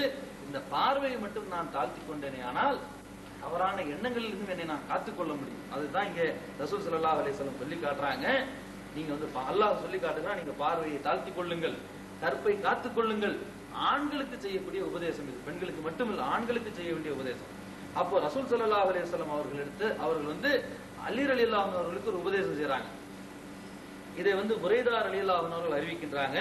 அல்லாஹ்வுடைய தூதர் ரசூலுல்லாஹி ஸல்லல்லாஹு அலைஹி வஸல்லம் அவர்கள் அலி ரலியல்லாஹு அன்ஹு அவர்களை பார்த்து சொன்னார்கள், அலியே, அந்நிய பெண் மீது திடீரென உங்களுடைய பார்வை பட்டுவிட்டால் உங்களுடைய பார்வையை நீங்கள் திருப்பிக் கொள்ளுங்கள். ஏனென்றால் முதல் பார்வை உங்களுடையது, இரண்டாவது பார்வை ஷைத்தானுடையது, இரண்டாவது பார்வை உங்களுடையது அல்லங்கிறாங்க ரசூலுல்லாஹ். அது மொழிபெயர்ப்புல என்ன செய்வாங்க, பிராக்கெட்ல ஷைத்தான்னு போடுவாங்க. ரசூலுல்லாஹ் ஷைத்தான்ங்கிற வார்த்தை பயன்படுத்தல. முதல் பார்வை உங்களுடையது, இரண்டாவது பார்வை உங்களுது இல்ல. உங்களுது இல்லைன்னா என்ன அர்த்தம், அது ஷைத்தானு தானே அப்படி என்று அதை நம்ம விளங்குறோம். அப்ப இதுக்கு என்ன அர்த்தம், முதல் பார்வை என்பது என்ன, இரண்டாவது பார்வை என்பது என்ன. ஒரு இடத்துல போறோம், ஒரு போஸ்ட் ஆபீஸ்ல போறோம், ஒரு பெண் வந்து நிக்கிறாங்க அங்க போய் நம்ம ஒரு லெட்டர் கொடுத்து எத்தனை கிராம் இருக்குன்னு பாருங்க அப்படின்னு முதல் பார்வையை பார்த்துட்டோம். மறுபடியும் இதுக்கு எவ்வளவு ஸ்டாம்னா இன்னொரு தடவை பார்த்து தான் ஆகணும். ரெண்டாவது தடவை பார்த்தா அப்போ ரெண்டாவது பார்வை வந்து ஷைத்தானுடையதா, அந்த பார்வை தவறானதா அப்படி நம்ம வந்து விளங்கக்கூடாது. முதல் பார்வை என்பதும் இரண்டாவது பார்வை என்பதையும் நாம எப்படி விளங்கணும், ரசூல் ஸல்லல்லாஹு அலைஹி வஸல்லம் சொல்றாங்க, முதல் பார்வை உன்னுடையது. முதல் பார்வை என்பது மேலோட்டமா நம்ம வந்து பார்க்கிறோம். இரண்டாவது பார்வை என்று சொல்லக்கூடியது அதை பற்றிய சிந்தனையோடு நியூஸ் ஓடிட்டு இருக்கும். ஒரு நியூஸ் வாசிக்கிறது ஒரு பெண்ணாக இருந்தா ஒவ்வொரு நியூஸுக்கும் அந்த பெண் அந்த டிவியில பார்த்து தான் ஆகணும். அப்ப ரெண்டாவது முறை பார்க்கும்போது நம்ம குற்றவாளியா, ரெண்டாவது முறை பார்க்கும்போது நம்ம வந்து பாவம் செய்யறோமா அப்படி நம்ம நினைச்சிடக்கூடாது. அந்த நியூஸை பார்த்துட்டே வந்திருப்பான், அந்த பெண்ணுடைய அழகுல மயங்கிடுவான். மயங்கிட்டு என்ன நியூஸ் சொன்னாங்கன்னு கூட இவன் காதல் விடுவார். இந்த அளவுக்கு சிந்தனையில வந்து எங்கேயும் இழுத்துட்டு போயிடறான் பாருங்க, இதுதான் ஷைத்தானுடைய பார்வை. அப்ப பெண்கள் ஒரு இடத்துல வேலை செய்யறாங்கன்னு சொன்னா அவங்க கிட்ட போனா அவசியப்பட்ட வேலைகளை, சகாபாக்கள் எத்தனையோ பேர் ரசூல் ஸல்லல்லாஹு அலைஹி வஸல்லம் மனைவியிடத்துல உரையாடி இருக்கிறார்கள். போறாங்க, அவசியத்தை பேசுறாங்க, திரும்பி வந்துட்டு இருக்காங்க. இப்படித்தான் ஆண்களுக்கும் பெண்களுக்கும் உள்ள உரையாடல் இருக்க வேண்டும். ஒரு இடத்துல பெண்கள் வேலை செய்தாலும் ஆண்கள் வேலை செய்தாலும் பெண்கள் அந்த இடத்துக்கு போனா எப்படி நடந்து கொள்ள வேண்டும், பெண்களிடத்துல மற்ற ஆண்கள் போகும்போது எப்படி நடந்து கொள்ள வேண்டும், தேவையற்ற வார்த்தைகளை பேசக்கூடாது. நேரடியாக என்ன விஷயத்துக்கு நாம போறோமோ அந்த விஷயத்தை பேசிட்டு நம்ம திரும்பி வர வேண்டியதுதான். இப்படி வரும் பொழுது தவறுகள் வந்து நடப்பதற்கு வாய்ப்பு இல்லை. அப்போ ரசூல் ஸல்லல்லாஹு அலைஹி வஸல்லம் அல்லாஹ் ஜல்ல ஷானஹு தனது திருமறையில சொல்லக்கூடிய வசனங்களை நாம எடுத்து பார்க்கும் பொழுது பெண்கள் வேலைக்கு செல்லலாம் என்று கேட்டால் சென்றுதான் ஆக வேண்டும். ஏனென்றால் பெண்களுக்குரிய பல்வேறு விதமான பணிகள் இந்த உலகத்தில் இருக்கத்தான் செய்கின்றன. ஆனால் அது போன்ற இடங்களிலே பணிபுரிவதனால் தவறு ஏற்பட்டு விடும் என்று சொல்லக்கூடியவர்கள் தவறு ஏற்படுவதற்கெல்லாம் பணிபுரிவதுதான் காரணமாங்கிறத சிந்திச்சு பார்க்கணும். இந்த உலகத்தில் நடக்கக்கூடிய தவறுக்கெல்லாம் பொம்பளைங்க வேலைக்கு போறதுதான் காரணமா? கிடையாது. பெண்கள் வேலைக்கு போனாலும் போகாட்டியும் தவறு செய்யக்கூடியவர்கள் ஒவ்வொரு காலகட்டத்திலையும் அதை செஞ்சுக்கிட்டு தான் இருப்பாங்க. தவறில் இருந்து தங்களை காத்துக்கொள்ள வேண்டும் என்று சொல்லக்கூடியவர்கள் எந்த வேலைக்கு போனாலும் அவர்கள் தங்களை காத்துக் கொள்வதற்கான வழியை இஸ்லாம் மிக அழகாக சொல்லி காட்டுகின்றது. பெண்களுக்கு சொல்லுகிறான் அல்லாஹ் ஜல்ல ஷானஹு தஆலா தனது திருமறையிலே சூரத்து நூரின் 31வது வசனத்திலே சொல்லி காட்டுகிறான், பெண்கள் தமது பார்வைகளை தாழ்த்திக் கொள்ளுமாறும் தங்களுடைய கற்புகளை பேணிக் கொள்ளுமாறும் நம்பிக்கை கொண்ட பெண்களுக்கு நபியை நீர் கூறுவீராக. அவர்கள் தங்களுடைய அழகை, தங்களுடைய அலங்காரத்தை, வெறும் அலங்காரம் என்று சொல்லுவார்கள், அழகு அலங்காரம் சொன்னா மேல போடக்கூடிய நகை தான். அப்ப நகை நட்டு இல்லாத பொண்ணு எப்படி இருக்கலாமா? ஜீன என்று சொல்லக்கூடியதை அழகென்றும் சொல்லலாம், அலங்காரம் என்றும் சொல்லலாம். ஆனா இங்க அழகென்று தான் நாம் வந்து சொல்லணும். அலங்காரம் என்பது மேல போடக்கூடிய நகை, அழகு என்பது அல்லாஹ் அவர்களுடைய உடலில் அமைத்திருக்கிறது. இந்த அழகை வந்து மறைச்சிக்க சொல்றான் அல்லாஹ் தஆலா. இந்த அழகை வெளிப்படுத்தக்கூடாது. அவங்களுடைய ஆடைக்கு மேல் ஒரு ஆடையை போட்டு அவங்க என்ன செய்யணும், அதனை மறைத்துக் கொள்ள வேண்டும். இயல்புலேயே அவங்க இருக்கக்கூடிய சாதாரண ஆடை, வீட்டுல இருக்க அனுமதி இருக்குது, தலையில துணியெல்லாம் வீட்டுல இருந்துக்கலாம். இப்படி யார் யார் முன்னாலும் மட்டும் இருக்கலாம், எல்லாரும் முன்னாலும் இருக்க முடியுமா? முடியாது. 12 சாராரம் மட்டும் அல்லாஹ் வந்து பிரிக்கலாம். இவங்களை விட்டுட்டு வேற யார் முன்னாலையும் தலையில துணி இல்லாம போறதுக்கு அனுமதி இல்லைன்னு சொன்னா நம்ம பெண்கள் என்ன செய்யறாங்க, சாதாரணமாக அவர்கள் வந்து கடையில தெருவுல தண்ணி பிடிக்கும் பொழுது தலையில துணி இல்லாம இறங்கி போயிடுறாங்க. அப்ப தெருவுல யாராச்சும் ஒரு 12ல இல்லாத ஒருத்தன் போனான்னு சொன்னா இவர்கள் பாவம் தானே செய்கின்றார்கள், அல்லாஹ்வுடைய கட்டளையை மீறத்தானே செய்யறாங்க. இந்த அல்லாஹ்வுடைய கட்டளையை மீறுகிறோம், அல்லாஹ்வுடைய வசனத்தை புறக்கணிக்கிறோங்கிற எண்ணம் இல்லாமலே இந்த தவறை செஞ்சுட்டு இருக்காங்க. பாவம் அவங்களுக்கு எடுத்து சொல்லப்படல, மார்க்கம்னா என்னன்னு விளக்கப்படல. யாராச்சும் ஒரு ஹஜரத்து வந்து சைக்கிள்ல போறான்னு சொன்னா முக்காட தூக்கி போடுவாங்க. ஆனா அதே நேரத்துல அவங்க ஒரு காய்கறிக்காரன் முன்னால தலையில துணி இல்லாம பேரம் பேசிடுவாங்க. அப்ப இப்படி வந்து பெண்கள், இஸ்லாமிய பெண்கள், நம்முடைய பெண்கள் விளங்காமல் இருப்பதற்கு காரணம் இது போன்ற வசனங்கள் அவர்களுக்கு விளக்கப்படவில்லை. அல்லாஹ் சொல்லி காட்டுகிறான், அவர்கள் சாதாரண ஆடையிலே இருப்பது யார் முன்னால் மட்டும் தகும் என்ற லிஸ்ட வந்து அல்லாஹ் சொல்லி காட்டுகிறான். ஒண்ணு வந்து கணவன், கணவனுக்கு முன்னால எப்படி இருக்கலாம். இரண்டாவது வந்து நம்முடைய தந்தை, நம்முடைய தந்தைக்கு முன்னால அந்த பெண் என்ன செய்யலாம், தலையில துணி இல்லாம சாதாரணமாக வீட்டில் இருக்கக்கூடிய ஆடையோடு அவர்கள் இருப்பதற்கு அனுமதி இருக்கிறது. மூன்றாவதாக கணவனின் தந்தை, அதாவது மாமனார். மாமனாருங்கிறது இஸ்லாம் எப்படி சொல்லுது, கணவனுடைய தந்தை மட்டும்தான் மாமனார். மாமனாருக்கு தம்பியாக இருப்பாங்க. நம்ம எப்படி சொல்லுவோம், சின்ன மாமனார்னு சொல்லுவோம். இந்த சின்ன மாமனாரு, பெரிய மாமனாரு, ஒண்ணு விட்ட மாமனார்லாம் கிடையாதுங்க. மாமனார்னா ஒண்ணுதான். கணவனுடைய, ஏன்னா இதெல்லாம் திருமணம் செய்ய தடுக்கப்பட்ட உறவு முறைகள். திருமணம் செய்ய எந்த முறைகளை அல்லாஹ் தடுத்திருக்கிறானோ அவர்கள் முன்னால மட்டும்தான் இப்படி இருக்க முடியும். மாமனாரை வந்து திருமணம் பண்றதுக்கு மார்க்கத்துல அனுமதி இல்ல. மாமனாருடைய தம்பியை திருமணம் பண்ணலாம் தானே. அப்ப அதனால வந்து மாமனாருடைய தம்பி, சின்ன மாமனார், பெரிய மாமனார் இதெல்லாம் லிஸ்ட்ல வரக்கூடாது. மாமனார் சொன்னா மாமனார் மட்டும்தான். நான்காவதாக அல்லாஹ் ஜல்ல ஷானஹு தஆலா சொல்லி காட்டுகிறான், தன்னுடைய குழந்தைகள் எவ்வளவு பெருசா ஆயிட்டாலும் மகன் மகன் தானே, எவ்வளவு பெருசா வளர்ந்தாலும் மகன் மகன் தான். அப்ப தலையில துணி இல்லாம அவர்கள் வந்து வெளியிலே வருவதற்கு அல்லது வீட்டிலே வந்து அவர்கள் முன் வந்து நிற்பதற்கு தகுதியானவர்கள் கணவன், சொந்த தந்தை, கணவனின் தந்தை, தம்முடைய குழந்தைகள், தன்னுடைய கணவரின் புதல்வர்கள். முந்தைய கணவனுக்கு ஏற்கனவே குழந்தை இருக்கு, அந்த இரண்டாவது கல்யாணமா பண்ணிட்டு அந்த குழந்தைங்க இவங்களுடைய குழந்தைங்க மாதிரி தான். அதே மாதிரி தமது சகோதரருடைய குழந்தைகள், அண்ணன் தம்பி பிள்ளைங்க. அதற்கடுத்து சகோதரிகளின் புதல்வர்கள், தங்கையுடைய சகோதரினா தங்கை, அக்கா, இவங்களுடைய பிள்ளைங்க இருக்கிறாங்களே ஆண் மக்கள், இவர்கள். அதற்கு அடுத்தது இதர பெண்கள், பெண்கள் மத்தியில் இப்படி இருக்கலாம். பத்தாவதாக தமக்கு சொந்தமான அடிமைகள். அடிமைகள் அந்த காலத்துல வந்து அடிமைகளாக இருந்தாங்க. ஆண்கள் எல்லா நேரத்திலும் ஆண்களாக இருந்தாலும் அடிமைகள் அப்படி இருக்கவில்லை. அவர்கள் பயந்தவர்களாகவும் அவர்கள் ஏறெடுத்து பார்க்காதவர்களாகவும் ரொம்பவும் கட்டுப்பட்டவர்களாக. ஒரு அடிமை மாதிரி ஏண்டா கிடக்குன்னு சொல்றோம் இல்லையா, அடிமை வந்து இப்ப விளக்கவே முடியாது. அடிமை என்று சொல்லக்கூடியது அந்த அளவுக்கு வந்து இந்த காலத்துல வந்து சாதாரணமா 24 மணி நேரம் வேலை வாங்கினா கொத்தடிமைங்களாம். அந்த அடிமை முழுக்க முழுக்க அடிமை. அப்படிப்பட்ட அடிமைகள் முன்னாலேயும் அவங்க வந்து தலையில துணி இல்லாம இருந்துக்கலாம் என்று அல்லாஹ் அனுமதி அளித்திருக்கிறான். அதற்கடுத்து ஆண்களில் வயது முதிர்ந்து, ரொம்பவும் வந்து வயது முதிர்ந்து போய் உடல் நலம் இல்லாம இருக்கிறாங்க, அவங்கள பார்க்க போறோம், அந்த இடத்துல தலையில துணி இல்லாட்டியும் அல்லாஹ் குற்றம் பிடித்துக் கொள்ள மாட்டான். அதுக்கடுத்து பெண்களுடைய மறைவிடங்களின் அந்த தன்மையை விளங்காத சிறுவர்கள். இந்த இடத்துல வயதை வந்து சொல்லவே முடியாது. இந்த காலகட்டத்தில் அந்த வயது சுருங்கி போயிடுச்சு. இந்த காலகட்டத்தில் அந்த காலத்துல 15 வயசுல பெண்களுடைய அந்த உடல் அமைப்பை பற்றி தெரிந்து கொள்ளக்கூடிய பக்குவத்துல வந்து ஆண்கள் இருந்தாங்க, சிறுவர்கள் இருந்தாங்க.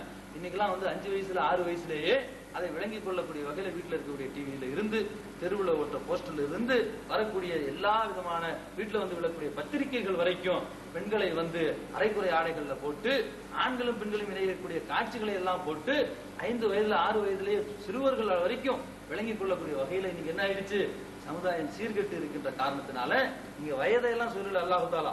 பெண்களுடைய மறைவிடங்களை அறிந்து கொள்ளக்கூடிய பக்குவம் அந்த குழந்தைகள்கிட்ட இருக்குன்னு சொன்னா அவன் ஒரு ஆணாக கருதப்பட வேண்டும். பக்கத்து வீட்டுல இருந்து ஒரு பையன் 3 வயசுல வீட்டுக்கு வர்றான், 5 வயசுல வர்றான், 7 வயசுல வர்றான், 8 வயசுல அவனுடைய பார்வை வேற மாதிரியா போயிடும். அப்ப நீங்க என்ன செய்யணும், ஒரு ஆம்பளை கிட்ட எப்படி நீங்க தலையில துணி போட்டு நிற்பீங்களோ அப்படித்தான் இருக்க வேண்டும் என்று அல்லாஹ் இந்த 12 சாரார்களை வரிசைப்படுத்தி, இவர்களை தவிர வேற எவரிடத்திலும் உங்களுடைய அழகு மற்றும் அலங்காரத்தை வெளிக்காட்ட கூடாது என்று அல்லாஹ் தடுத்திருக்கும் பொழுது இதை நம்ம எந்த அளவுக்கு பேணுறோம், நம்ம குடும்பத்து பெண்கள் எவ்வளவு இதை வந்து பேணுறோம். அப்ப இதை தவிர நாம செய்யறது ஒரு பாவம். இதை தவிர நாம வந்து ஒரு வேலை கிடைச்சதுங்கிறதுக்காக தலையில துணி போடாம நம்ம போய் செக்ரட்டரி வேலை பார்க்கறது பாவம் என்பதை இஸ்லாமிய பெண்கள் விளங்க வேண்டும். அந்த பெண்களுக்கு நாம விளக்க வேண்டும். இது அல்லாஹ்வுடைய கட்டளைங்கிறத நாம மறந்துடக்கூடாது. அல்லாஹ்வுடைய வசனம் இல்லையா, அல்லாஹ்வுடைய வசனத்துக்கு மாறாக நம்ம நடந்தோம்னு சொன்னா அல்லாஹ் மறுமையில் தண்டிக்குவதற்கு தகுதியானவனாக இருக்கலாம். சின்ன வசனமா இருக்கட்டும், பெரிய வசனமாக இருக்கட்டும், அல்லாஹ்வுடைய வசனம் என்று சொன்னால் அதை நாம எப்படி பேணணும்.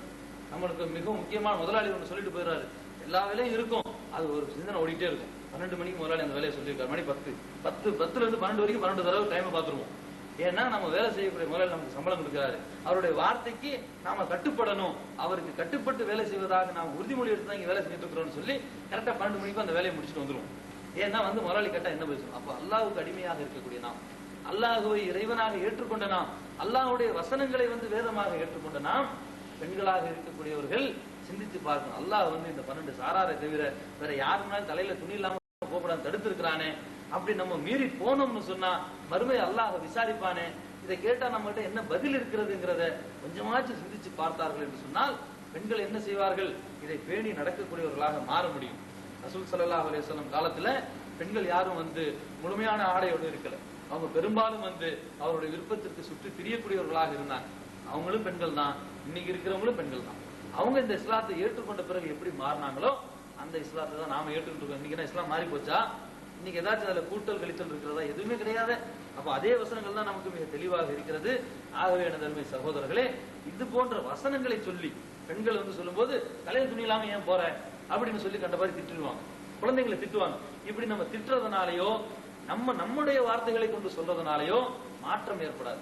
இறைவனுடைய வசனத்தை எடுத்து சொல்ல வேண்டும். குழந்தைகள் முதல் அவர்களை பக்குவப்படுத்தணும்னு சொன்னா பெண் குழந்தைகளை இந்த வசனத்தை எடுத்து படிமா அப்படி சொல்லணும். படிக்கும் பொழுது அவங்களுக்கு வந்து விளங்கும். நம்முடைய மனைவியோ சகோதரியோ அவர்கள் கொஞ்சம் வசனத்தை விளங்காதவர்களாக இருந்தால் இதை அவர்களுக்கு விளக்கி சொல்லணும். அல்லாஹ் பாத்தீங்களா எப்படி சொல்றான்? அந்த காலத்துல வந்து சஹாபாக்கள் என்றும் சஹாபி பெண்கள் என்றும் நாம சொல்லக்கூடிய பெருமைப்படக்கூடியவர்கள் எல்லாம் நம்மளை விட மோசமானவங்களா இருந்தாங்க. நமக்காச்சும் இன்னைக்கு உலக அறிவு கொஞ்சம் இருக்குது, அவங்களுக்கு அது கூட கிடையாது. கல்வி அறிவே இல்லாம ஐயாமுல் ஜாகிலியா என்று அல்லாஹ் சொல்லுகிறான் இல்லையா? அறியாமை காலம், இருண்ட காலம். அப்படி இருந்தவங்க இன்னைக்கு அவர்களுடைய பெயரை சொல்லும் பொழுது ரலியல்லாஹு அன்ஹா என்று சொல்லக்கூடிய அளவுக்கு அந்த பெண்கள் சிறந்தவர்களாக விளங்கினார்கள் என்று சொன்னால் அந்த மாற்றத்துக்கு காரணம் குர்ஆன் தான். அவர்களுடைய மொழியில அவங்களுக்கு விளக்கப்பட்டுச்சு, அவங்க விளங்கினாங்க. நம்ம பெண்கள் மட்டும் அவங்க தமிழ்ல விளங்க மாட்டோம் என்று அடம் பிடிக்கிறாங்களா? நிச்சயமாக கிடையாது. அவர்களுக்கு நாம் வசனங்களை எடுத்து சொன்னா நிச்சயமாக அவர்கள் விளங்கிக் கொள்வார்கள். அதனால வந்து நம்ம வேலைக்கே போகக்கூடாது என்று பெண்களை தடுப்பதற்கு நம்ம இடத்துல எந்த ஒரு வசனமும் இல்லை. ஹராம் என்று சொல்லுவதற்கு அல்லாஹ் அதை தகுதி விடாமல், ரசூல் ஸல்லல்லாஹு அலைஹி வஸல்லம் அவர்களுக்கு அல்லாஹ் அந்த அனுமதி அளிக்கிறான். அதை விட்டுட்டு பெண்கள் வேலைக்கு போக கூடாது நாம தடுக்க முடியாது. வேலைக்கு போறதுன்னா இந்த பிளெக்சிபிளா இருக்குது, இந்த ஒரு சில விதிமுறைகளை தளர்த்தி கொள்ளலாம் என்று நாம வந்து சொல்ல முடியாது. அல்லாஹ் ஜல்ல ஷானு தஆலா இன்னும் ஒரு இடத்துல வந்து சொல்லி காட்டுகிறான், அவர் பெண்களுக்கு கடமைகள் இருப்பது போலவே, பெண்களுக்கு ஒரு சில கடமைகள் இருப்பது போலவே அவர்களுக்கு உரிமைகளும் இருக்கிறது. ஒரு ஆணுக்கு வந்து பெண்களுக்கு இதெல்லாம் செய்யணும் என்று ஒரு சில கடமைகளை வந்து அல்லாஹ் விதித்திருக்கிறான். அல்லாஹ்வுடைய தூதர் வரையறுக்கிறாங்க பெண்களை வந்து எப்படி எல்லாம் வந்து கணவனிடத்தில் நடந்து கொள்ள வேண்டும் என்று சொல்லி. அது போலவே அவர்களுக்கு என்று ஒரு சில உரிமைகளும் இருக்கின்றன, சிறந்த உரிமைகள் இருக்கின்றன. பெண்களை விட ஆண்களுக்கு ஒருபடி அதிகம் உண்டு. இறைவன் யாவற்றையும் மிகைத்தவன், பூரண ஞானம் மிக்கவன். இப்போ ஒரு ஆணிடத்திலே எவ்வளவு கடமைகள் பெண்களுக்கு இருக்கிறது. நம்ம கொஞ்சம் முன்னால ஒரு ஹதீஸை பார்த்தோம். அவன் அழைக்கும் பொழுது அவனை வந்து சந்தோஷப்படுத்த வேண்டும், அவனுடைய விருப்பம் இல்லாம எந்த ஒரு போக்கையும் மேற்கொள்ளக்கூடாது. இதெல்லாம் பெண்கள் மீது கடமை இருப்பது போலவே ஒரு கடமையை மட்டும் செய்தா போதுமா? உரிமைகளையும் எடுத்துக்கொள்ள வேண்டும் இல்லையா? அப்ப ஆண்களுக்கு இருப்பது போலவே பெண்களுக்கும் உரிமை இருக்கிறது. ஒரு ஆணும் பெண்ணும் கணவன் மனைவியாக இருக்கும் பொழுது ஒரு பெண்ணும் வந்து உயர்ந்த ஒரு படிப்பு படித்து நல்ல ஒரு வேலைக்கு போகக்கூடிய தகுதியில இருந்து கணவன் மட்டும் சம்பாதித்து இருக்கக்கூடிய காலகட்டத்தில் திடீரென்று இந்த கணவன் உடல் நலம் இல்லாமலும் அல்லது ஒரு விபத்துல கைய காலையோ இழந்துட்டா அந்த நேரத்தில் இந்த பெண் சம்பாதித்து அந்த கணவனையும் குழந்தையும் பாதுகாக்க கூடாதுன்னு இஸ்லாம் என்ன சொல்லியிருக்குதா? அவன் விபத்துல அவனுடைய கை போயிடுச்சுங்கிறதுனால அவனை விட்டுட்டு வேற கல்யாணம் பண்ணிட்டு போன்னு இஸ்லாம் சொல்லுதா? இப்படி சொல்லவே இல்லை. அப்ப இப்படியும் இந்த உலகத்துல என்ன செய்து நடந்துருக்கு? நல்லா வேலை செஞ்சுட்டு இருப்பாரு, பிரைவேட் கம்பெனில வேலை செஞ்சு திடீர்னு விபத்துல கை போயிடுச்சுன்னா வேலை போயிடும். கை மட்டும் போகல, வேலையும் சேர்ந்து போயிடும். அங்கிருந்து ஒன்றும் பெரிய அமௌண்ட் கிடைக்காது. இப்ப இந்த குடும்பம் எப்படி வழி நடத்தப்படுறது? இப்போ இந்த பெண் போய் வேலை செய்யலாமா செய்யக்கூடாதா? இந்த மாதிரியான நேரத்துல பெண் போய் செய்வது அவளுக்கு இந்த கணவனுக்கு இருக்கக்கூடிய உரிமை. கணவனுக்கு எப்படி வந்து மனைவிக்கு வந்து உணவு கொடுப்பது, குழந்தைகளை பாதுகாப்பது அவன் மீது கடமையாக இருக்கிறதோ, அவன் இயலாதவனாக போய்விட்டால் அப்ப இந்த பெண் வந்து அந்த குடும்பத்தை காப்பாத்துறது இன்னும் சதக்கா போல் அல்லாஹ்விடத்தில் அதிக நன்மைக்குரிய செயல். அப்படிப்பட்ட நேரத்துல வேலைக்கு போறதுக்கு மார்க்கத்துல எந்த தடையும் இல்லை. இப்படி மட்டும் இல்லாம திடீரென்று விதவையாகி விடுவாங்க. இத்தனை பேர் பாக்குறோம். இன்னைக்கு ஏதாச்சும் ஒரு விபத்துல போறான், மொத்தா போயிடறான். 4 குழந்தைங்க இருக்கும். குடும்பத்துல எந்த விதமான ஒரு ஒத்துழைப்பும் உதவியும் கிடைக்காது.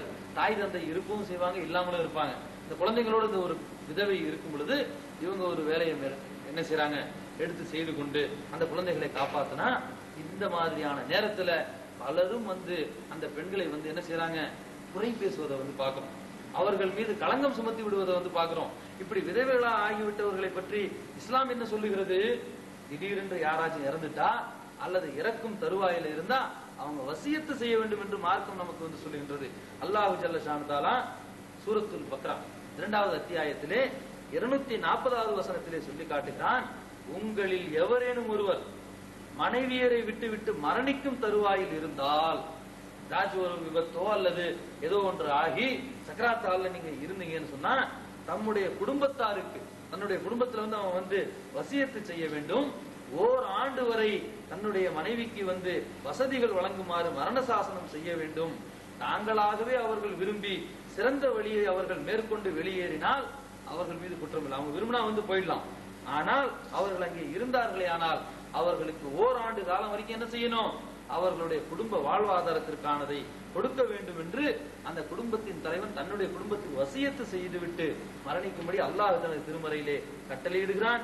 இறைவன் யாவற்றையும் மிகைத்தவனாகவும் பூரண ஞானமுடையவனாகவும் இருக்கிறான். இன்னைக்கு குடும்பத்துல வந்து பாக்குறோம், கூட்டு குடும்பமா இருந்தாலும் தனி குடும்பமா இருந்தாலும் ஆணுடைய குடும்பம் என்பது இருக்கிறது. அண்ணன், தம்பி, அம்மா, அப்பான்னு இருக்கிறாங்க. அவன் திடீர்னு வந்து மரணிக்க போறான்னு சொன்னா அவன் வசியத்து செய்ய தன்னுடைய சொத்துல இருந்து பங்கு இருக்கும். இதெல்லாம் வந்து பண்றதுக்கு முன்னாலே என்னுடைய மனைவி மக்களுக்கு ஓராண்டு காலம் நீங்க என்ன செய்யணும், வாழ்வாதாரம் வழங்க வேண்டும். ஓராண்டுக்கு பிறகு அவள் எந்த முடிவு வேணாலும் எடுத்துக்கலாம், இன்னொரு திருமணம் செய்து கொள்ளலாம், இல்ல ஏதாச்சும் ஒரு வகையை வந்து மேற்கொள்ளலாம். திடீரென்று கணவன் இருந்த மறுநாளே வந்து ஒரு பெண் ஏதாவது செய்ய முடியுமா? அதனால குடும்பத்தார்கள் அவர்களுக்கு உதவி செய்ய வேண்டும் என்று வல்ல நாயன் தனது திருமறையிலே சுட்டி காட்டுகிறான். அதுக்கு முன்னாலே அவங்க விரும்பி இல்ல நாங்க எங்க வழியை பாத்துக்கிறோம் அப்படின்னு அவங்க போயிட்டா உங்க மீது குற்றம் இல்லை, அவங்க போனா போய்க்கலாம். அப்ப இப்படி திடீரென்று விதவையாகி விடக்கூடியவர்கள் அந்த குடும்பத்தை வந்து பராமரிக்கக்கூடிய அந்த வேலையில ஏதாச்சும் ஒரு வேலையில ஈடுபட்டு இரண்டாவது திருமணம் வேண்டாம் என்று அவர்கள் சொன்னால் அவர்கள் மீது குற்றம் இல்லை. ஆனால் அப்படி தனித்து வாழக்கூடியவர்களை இஸ்லாம் எப்படி வாழ வேண்டும் என்று சொல்லுகிறது. கணவன் இல்லாம வாழ்வதற்கு மார்க்கத்தில் அனுமதி இருக்குது, இரண்டாவது திருமணம் கட்டாயம் இல்லை. ஆனா இரண்டாவது திருமணம் செய்து கொள்ள சிறந்தது என்றுதான் மார்க்கம் சொல்லுகிறது. ஒரு சிலர் விரும்பாம இருக்கலாம், அப்படியே கூட இருந்துட்டு போயிடலாம், குழந்தைகளுடைய இதை பார்த்து கொண்டு நான் இருக்கிற வயதாகி போயிடலாம். இப்படி இருக்கும் பொழுது தனித்து தான் அந்த பெண்கள் வாழ்வாங்க. ஆனா இப்படி தனித்து வாழக்கூடியவர்களோ அல்லது திருமணம் செய்யாத பெண்கள் வேலை செய்யறாங்க இல்லையா, இளமை காலத்திலேயே திருமணத்துக்கு முன்னாலே வேலையில ஜாயின் பண்ணிடுறாங்க, எத்தனையோ வேலைகளை வந்து செய்யறாங்க, எந்த வேலையை வேணாலும் செய்யுங்க. ஆனா அந்த வேலை செய்யக்கூடிய காலகட்டத்திலே எது போன்ற செயல்களில் ஈடுபட வேண்டும், எப்படி பிற ஆண்களோடு நடந்து கொள்ள வேண்டும் என்பதை மார்க்கம் வலியுறுத்தக்கூடிய அத்தனை கண்டிஷனை பின்பற்றியாகும். அப்படி முடியலன்னா அந்த வேலைக்கு நீங்க போக வேண்டாம். உங்கள் மீது எந்த விதமான கட்டாய கடமையும் கிடையாது. பெண்கள் மீது கட்டாய கடமை இருக்கிறதா? பொருளாதாரத்தை கொண்டு சிறப்பாக செயல்படுத்தக்கூடிய என்ன கடமை அவங்க கிட்ட இருக்குது? ஒண்ணுமே கிடையாது. நீங்க கல்யாணம், நீங்க வீட்டுல இருந்தீங்கன்னா உங்க தாய் தரப்பும் சோறு போட போறாங்க, கல்யாணம் பண்ணிட்டு போனா புருஷன்காரன் சோறு போட போறாங்க. உங்களுடைய உணவுக்கு உங்கள் மீது பொறுப்பு கொடுக்கலையே அல்லாஹ் தஆலா. நான் வயிற்றுக்காக வேலைக்கு போறேன்னு ஒரு பொண்ணு சொல்ல வேண்டிய அவசியம் இல்லை. தாய் தந்தை கிட்ட இருந்து கிடைக்கும், அண்ணன் தம்பி கிட்ட இருந்து கிடைக்கும், திருமணமாகி போனா கணவன் இருந்து கிடைக்கும். ஆனால் யாரோ இப்படி அனாதையாகி விட்டவர்கள், திடீரென்று விதவையாகி விட்டவர்களை தவிர இவங்களுக்கு எல்லாம் இந்த கட்டாயம் இல்லைங்கிறத அவங்க வந்து விளங்கணும். அல்லாஹு ஜல்ல ஷானஹு தஆலா சொல்லக்கூடிய வசனங்களில் இருந்து நாமாவே விதிவிலக்கை வந்து ஏற்படுத்திக் கொள்ளக்கூடாது. ரசூல் ஸல்லல்லாஹு அலைஹி வஸல்லம் சொல்லி காட்டுறாங்க, ஒரு பெண் எந்த அந்நிய ஆடவனுடனும் தனிமையில் இருப்பது கூடாது. மணமுடிக்க தடுக்கப்பட்ட நெருங்கிய உறவினர்கள் அவர்களோடு இருந்தாலே தவிர என ரசூல் ஸல்லல்லாஹு அலைஹி வஸல்லம் கூறுகிறார்கள். தனித்து ஒரு பயணம் மேற்கொள்கிறோம், தனித்து ஒரு பயணத்தை மேற்கொள்றதா இருந்தா பெண் வந்து தனியா போக கூடாது. தனியா ஒரு பெண் வந்து ஒரு பயணத்தை மேற்கொண்டு வர்றதுக்கு எந்த சிரமமும் இல்லை, போயிட்டு வரலாம். என்ன சிரமம் இருக்கிறது? ஆனா போயிட்டு வந்த பிறகு அவளுடைய பேர் இங்க டேமேஜ் ஆயிடும். தனியா ஒரு பொம்பளை போயிட்டு வந்தா இங்க இருக்கிற ஊர்ல இருக்கிற என்ன செய்வான், உடனே அந்த பெண் மீது களங்கத்தை சுமத்தி விடுவான். இந்த களங்கம் சுமத்தப்படக்கூடாது என்ற ஒரு நல்ல எண்ணத்துலதான் ரசூல் ஸல்லல்லாஹு அலைஹி வஸல்லம் என்ன சொல்றாங்க, திருமணம் செய்ய தடுக்கப்பட்ட யாராச்சும் ஒருத்தர் அல்லது கணவன், தந்தை, இந்த அல்லது பிற பெண்கள் இப்படி சேர்ந்துதான் அவங்க வந்து போகணுமே அல்லாமல் தனியா இவங்க ஒரு பயணம் போயிட்டு வந்தாங்கன்னு சொன்னா இங்க என்ன செய்யப்படும், இவங்களுடைய பேர் வந்து களங்கம் கற்பிக்கப்பட்டு விடும். இப்ப இந்த செய்தியை வந்து சொல்றாங்க ரசூல் ஸல்லல்லாஹு அலைஹி வஸல்லம் சஹாபாக்கள் மத்தியில. உடனே ஒருவர் ஏந்திருக்கிறார், ஒரு சஹாபி ஏந்திரிச்சு, அல்லாஹ்வுடைய தூதரே, என்னுடைய மனைவி ஹஜ் செய்ய புறப்படுகிறாள், என்னுடைய மனைவி ஹஜ் செய்ய புறப்படுகிறாள் இந்த ஆண்டு. ஆனா என்னுடைய பெயரோ நான் இன்னென்ன போரில் பங்கு கொள்ளுகிறேன் என்று பதிவு செய்து வைத்திருக்கிறேன். அடுத்து நடக்கவிருக்கக்கூடிய போர்ல போறேன்னு சொல்லி இவர் போய் மிலிட்டரிக்கு பேர் கொடுத்துட்டார். இங்க மனைவி ஹஜ்ஜுக்கு போறாங்க, இப்ப நான் என்ன பண்றதுன்னு ரசூல் ஸல்லல்லாஹு அலைஹி வஸல்லம் கேக்குறாங்க. இதுக்கு முன்னால சட்டம் இல்ல. இந்த சட்டம் வந்த உடனே ஒரு சந்தேகம் வந்து கேட்ட உடனே ரசூல் ஸல்லல்லாஹு அலைஹி வஸல்லம் சொன்னாங்க, உங்களுடைய பெயரை நீங்கள் திரும்ப பெற்றுக்கொண்டு உங்களுடைய மனைவியுடன் ஹஜ் செய்வீரா? ஆறு சிந்தித்து பார்க்க வேண்டும் சகோதர சகோதரிகளே. எப்படிப்பட்ட காலகட்டம் இது! அன்னைக்கு வந்து இன்னைக்கு வந்து மிலிட்டரிக்கு வந்து ஆள் எடுத்து மேல இருந்து தட்டி உயரம் பத்தல, வயிற்றுல 1 கிலோ பத்தல அப்படின்னு சொல்லி ஆளை வெளில தள்ளிட்டு இருக்கிறான் இப்போ இந்தியாவுல. ஏன்னா மிலிட்டரிக்கு 1000 பேர் தேவைன்னா 1 லட்சம் பேர் போய் நிக்கிறான் கியூல. இப்ப கூட பாருங்க, போன வருஷத்துல கியூல நின்று பெரிய ஒரு அடிதடி எல்லாம் நடந்து சரியான முறையில போலீஸ் வந்து பாதுகாப்பு கொடுக்காம அவங்க கீழே மேல குதிச்சு நிறைய பேர் காயமெல்லாம் ஆயிடுச்சு. இந்த அளவுக்கு 1000 பேருக்கு வேலைன்னா 10,000 பேர் போய் நிக்கிறான். ஆனா ரசூல் ஸல்லல்லாஹு அலைஹி வஸல்லம் காலத்துல அப்படி இல்ல. 100 பேர் தேவைன்னா 30 பேர் தான் வருவாங்க. அதுக்கு பிறகு திரும்ப திரும்ப போய் மக்கள்கிட்ட சொல்லி மக்களை கூப்பிட வேண்டிய நிலை. அப்படி சேர்ந்த ஒரு ஆளுல நீ பேரை வாபஸ் வாங்கிட்டு போ, மனைவி கூட ஹஜ்ஜுக்குங்கிறாங்க. இந்த ஒரு ஆளு திருப்பி வர்றதுனால அந்த போருடைய தலையெழுத்து மாறலாம். அந்த அளவுக்கு ஒவ்வொரு நபருடைய அவசியமும் இருந்துச்சு. அதை பத்தி எல்லாம் ரசூலுல்லாஹ் சிந்திக்கல. அந்த போர்ல வெற்றி வரட்டும் தோல்வி வரட்டும், தனிப்பட்ட ஒரு பெண்ணின் பெயரின் மீது களங்கம் வந்துவிடக் கூடாது என்று அந்த பெயரை வந்து திரும்ப வாங்கி கொண்டு உங்களுடைய மனைவியுடன் நீங்கள் ஹஜ் செய்வீராக என்று ரசூல் ஸல்லல்லாஹு அலைஹி வஸல்லம் கூறியதாக இப்னு அப்பாஸ் ரலியல்லாஹு அன்ஹு அறிவிக்கக்கூடிய ஹதீஸ் புகாரில பதிவு செய்யப்பட்டிருக்கிறது. அப்ப சிந்தித்து பார்க்க வேண்டும். தனிப்பட்ட முறையில ஒரு பெண் எங்கேயுமே வெளியே புறப்பட்டு செல்வதற்கு மார்க்கத்தில் அனுமதியே கிடையாது. எவ்வளவு இக்கட்டான ஒரு சூழ்நிலையிலும் கணவன் ரசூல் ஸல்லல்லாஹு அலைஹி வஸல்லம் அனுப்பி வைக்கிறாங்கன்னு சொன்னா இதனுடைய அவசியத்தை நாம விளங்கணும். எவ்வளவு ஒரு அவசியமாக இருந்தா ஒரு பெண் தனித்து பயணம் செய்யக்கூடாது என்று உடன் அந்த கணவரை ரசூல் ஸல்லல்லாஹு அலைஹி வஸல்லம் அனுப்பி இருப்பாங்கிறது பார்க்கலாம். இன்னும் சொல்ல போனா அபு சயீத் அல் குத்ரி ரலியல்லாஹு அன்ஹு அவர்கள் அறிவிக்கக்கூடிய ஹதீஸ் புகாரில் 1864வது எண்ணில் பதிவு செய்யப்பட்டிருக்கிறது. 4 விஷயங்களை நான் ரசூல் ஸல்லல்லாஹு அலைஹி வஸல்லம் அவர்களிடத்தில் செவியுற்றேன், அது எனக்கு மிகவும் விருப்பமானவை. 4 விஷயங்களை ரசூல் ஸல்லல்லாஹு அலைஹி வஸல்லம் கிட்ட அவர் செவியுற்றாராம். அது அவருக்கு ரொம்ப பிடிச்ச விஷயம்னு சொல்றாரு. அது என்ன? 1, கணவனோ மனம் செய்ய தடுக்கப்பட்டவரோ உடன் இல்லாமல் 2 நாட்கள் தொலைவுக்கு ஒரு பெண் பிரயாணம் செய்யக்கூடாது. இங்க தொலைவு கூட வருது, தனியா ஒரு பெண் போகக்கூடாதுன்னு இந்த ஹதீஸ்ல பார்த்தோம். தனியானா எங்கேயும் போக கூடாதா? மார்க்கெட்டு கூட போயிட்டு வரக்கூடாதா?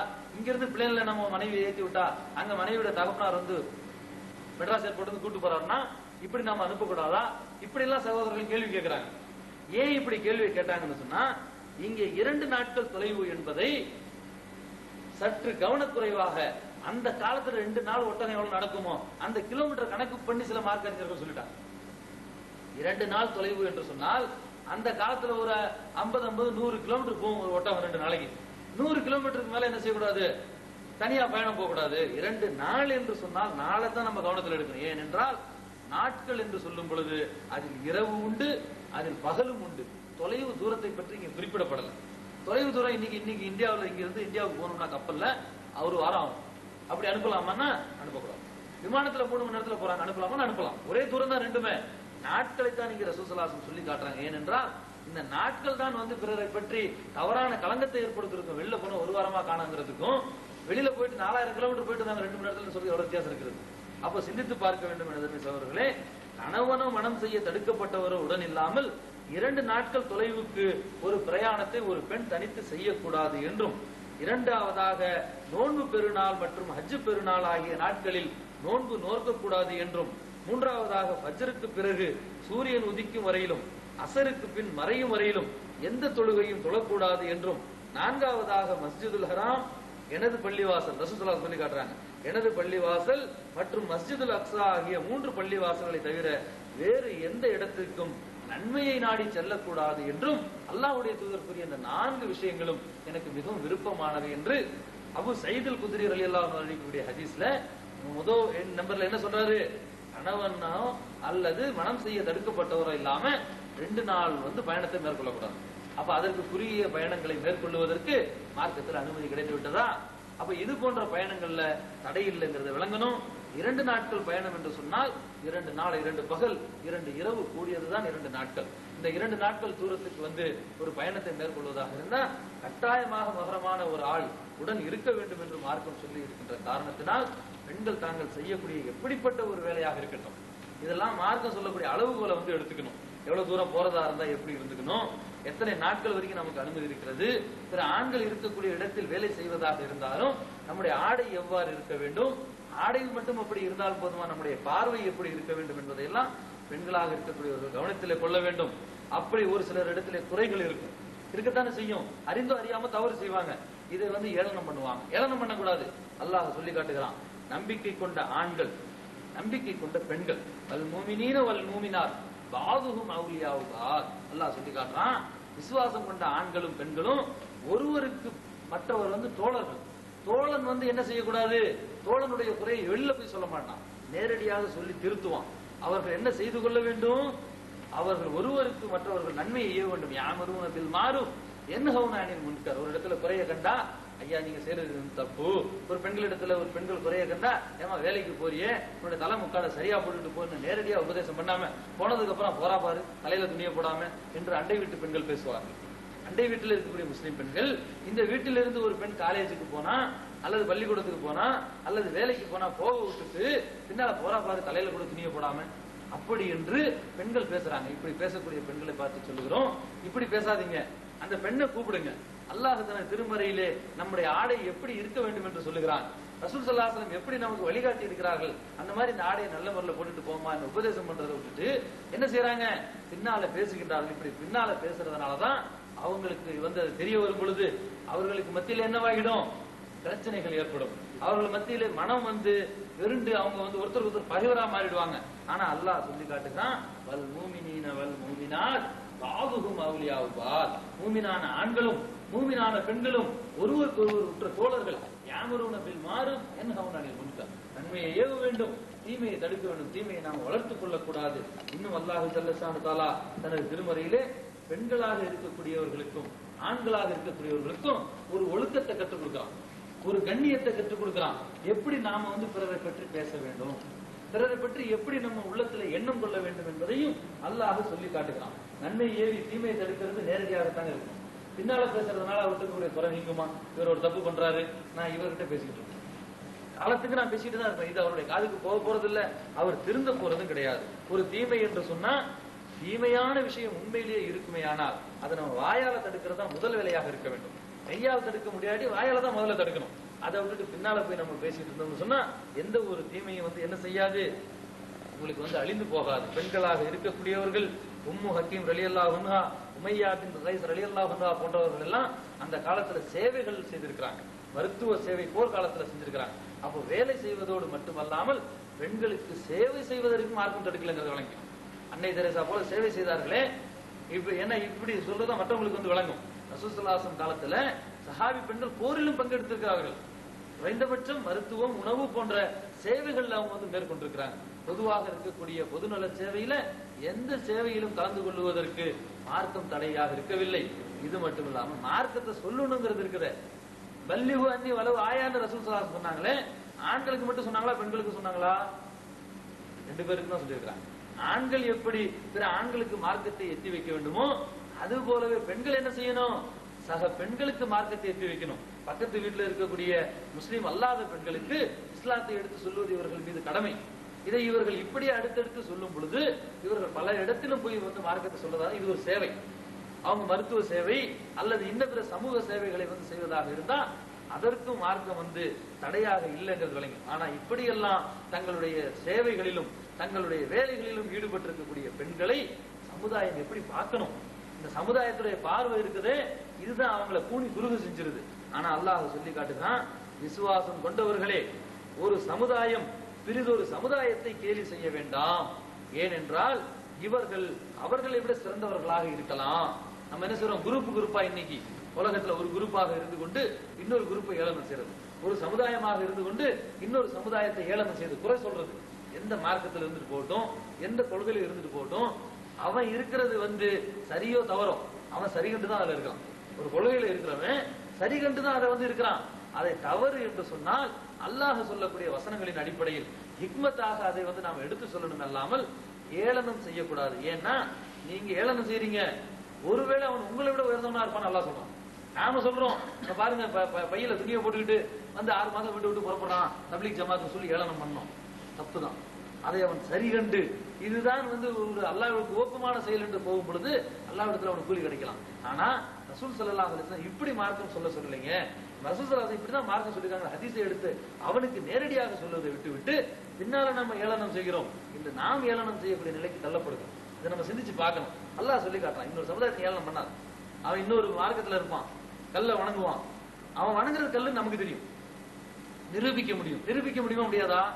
இந்த உலகத்தில் சிலைகளாக தெய்வத்தை வணங்கக்கூடியவர்கள் எல்லாரும் சிலைகளை நீங்க எடுத்துங்க, ஒண்ணு கல்லா இருக்கும், இல்லாட்டி மண்ணா இருக்கும், இல்லாட்டி மரமா இருக்கும், இல்லாட்டி ஒரு உலோகமா இருக்கும், இல்லாட்டி வரைந்த ஓவியமா இருக்கும். இது ஓவியம் தான் என்றும் இது கல்லுதான் என்றும் இது மண்ணு தான் என்றும் நிரூபிக்க பெரிய விஞ்ஞானிகளாம் தேவையில்லை. நம்மளே போய் ஒரு சுத்தி எடுத்து ஒரு பகுதியை உடைச்சு கல்லு நிரூபிச்சிடலாம். இது நமக்கு நம்மளுடைய அறிவுக்கு தெரியுது. ஆனா அவன் அப்படி நினைச்சா வணங்குறான், கல்லு நினைச்சாங்க வணங்குறான், அவன் தெய்வம் என்று நினைத்து வணங்குகிறான். அதனால அல்லாஹ் சொல்றான், வலாத்த சுப்பு அல்லதீன யதுஊன மின் தூனில்லாஹ், அவர்கள் வணங்கக்கூடிய அந்த தெய்வங்களை நீங்கள் ஏசாதீர்கள். கல்லு மண்ணுன்னு சொல்லி நீ ஏசாத, அது கல்லுதான் மண்ணுன்னு அறிவுபூர்வமா விளக்கணும், அது வேற பிரச்சனை. ஆனா நீ ஏசாத. ஏன் நீ இப்படி ஏசினால் அறிவு கட்டத்தனமா அவன் பதிலுக்கு அல்லாஹ்வை திட்டுவான். அப்ப ஒரு சமுதாயத்தை நாம குறை சொன்னா அவன் நம்மளை குறை சொல்லுவான். நாம குறை சொல்லப்படுவதற்கு நாமே காரணமாக ஆகிவிடக் கூடாது. தொடர்ந்து அல்லாஹ் சொல்லி காட்டுகிறான், எந்த பெண்களும் வேறு பெண்களை கேலி செய்ய வேண்டாம். இன்னைக்கு பெண்களை கேலி செய்யறத பாக்குறோம். ஆனா அல்லாஹ் சொல்றான், இப்படி செய்யாதீங்க. ஏன்னா நீங்க கேலி செய்யக்கூடிய பெண்களை விட உங்களை விட அவர்கள் சிறந்தவர்களாக இருக்கலாம்னு அல்லாஹ் சொல்லி காட்டுறான். நீங்க வந்து சிறந்த ரொம்ப நல்ல ஒரு இடத்துல இருக்கிறோம், நம்ம வந்து மூமின்களா இருக்கிறோம், அவங்க எல்லாம் இழிவா இருக்கிறாங்க அப்படின்னு இழிவுபடுத்தாதீர்கள். அவர்கள் வந்து உங்களை விட உயர்ந்தவர்களாக, உங்களை விட சிறந்தவர்களாக, உங்களை விட அல்லாஹ்வை அஞ்சக்கூடியவர்கள் அல்ல, அல்லாஹ்வை அஞ்சி எல்லா நற்காரியங்களும் செய்யக்கூடியவர்களாக இருப்பாங்க. வெளியில போனா தலையில துணி போட்டு போகும்போது அல்லாஹ் விதித்த கட்டாய கடமை என்றும் இப்படி ஒரு வசனம் திருமறையில் இருக்கிறது என்றும் தெரியாமல் அந்த பெண்கள் தவறு செஞ்சுட்டு இருக்காங்கன்னு வச்சுங்க, அவங்கள பத்தி நாம குறை பேசினா அவங்க தௌபா செஞ்ச உடனே அல்லாஹ் மன்னிச்சிருவான். நம்மள மன்னிப்பானா? பின்னால குறை கூறி திரிபவர்களுக்கு கேடு என்று அல்லாஹ் தன்னை திருமறையில சொல்லி காட்டுறாங்க. நேரடியாக உபதேசம் பண்றதுனால பலன் இருக்குது, பின்னால குறை பேசுறதுனால எந்த ஒரு பலனும் இல்ல. நம்மை நாமே அழித்துக் கொள்வதற்கு சமமானதாகும்.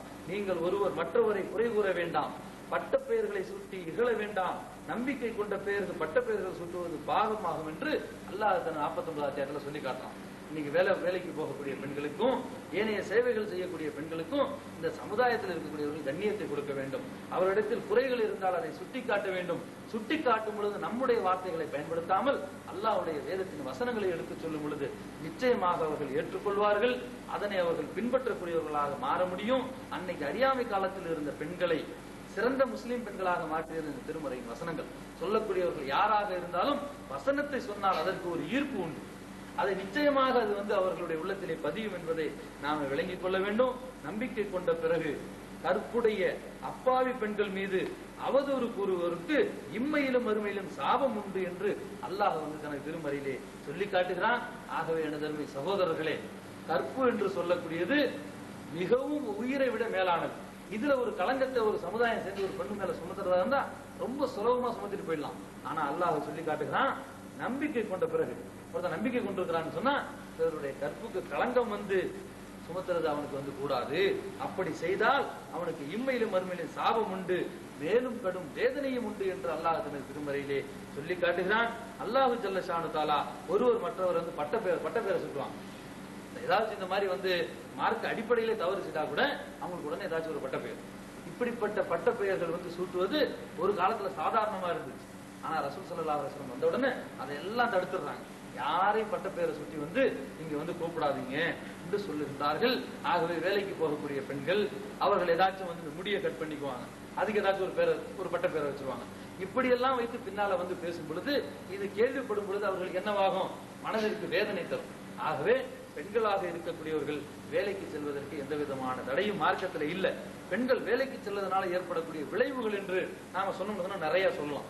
கணவனும் மனைவியும் சேர்ந்து வேலைக்கு செய்யறதுனால குழந்தைகளை சரியான முறையில் பார்க்க முடியறது இல்ல, அவங்களுக்கு மன உளைச்சல் ஏற்படுது, தேவையற்ற சந்தேகம் வருது, இப்பெல்லாம் 1000 காரணம் சொல்லலாம். இதெல்லாம் நாம சொல்லக்கூடிய காரணங்கள்.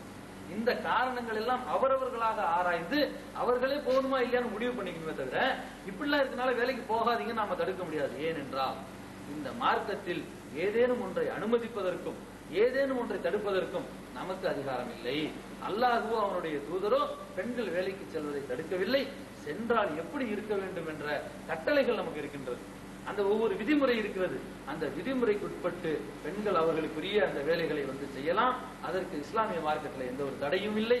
இன்னும் சொல்ல போனால் வேலைக்கு சென்றாலும் கண்ணியத்தோடு சென்று திரும்புவதற்கு இஸ்லாம் வழிவகுக்கிறது என்பதை விளங்கி இஸ்லாத்தில் பெண்களுக்கு கொடுக்கப்பட்டுள்ள உரிமைகள் போன்று வேறு எந்த ஒரு மார்க்கத்திலும் உரிமைகள் இல்லை என்பதை நாம் இதுவரைக்கும் பார்த்த ஹதீஸ்களும் இதுவரைக்கும் படித்த அல்லாஹ்வுடைய வசனங்களும் மிக தெளிவாக இருக்கின்றது. இதை ஏனைய மார்க்கத்தில் இருக்கக்கூடிய சகோதரர்களும் இதனை கேட்டு விளங்கணும். அவங்களுக்கு நம்மளாம் எடுத்து சொல்லணும். இன்னைக்கு நீங்க கேட்ட இந்த செய்தியை பாருப்பா, பெண்கள் வந்து சொத்துரிமை வச்சுக்கிறதுக்கு இஸ்லாம் அனுமதிச்சிருக்கிறது, கல்வியை பெண்களுக்கு கட்டாய கடமையாக்கி இருக்கிறது, அவர்கள் எந்த மாதிரியான பெண்கள் சம்பந்தப்பட்ட எல்லா வேலைகளையும் பெண்கள் தான் செய்ய வேண்டும் என்று இஸ்லாம் சொல்லுகிறது என்று சொல்லி பிற மார்க்கத்தில் இருக்கக்கூடிய இஸ்லாத்தை விளங்காத சகோதரர்களுக்கும் விளக்குவது நம் மீது கடமையாக இருக்கிறது.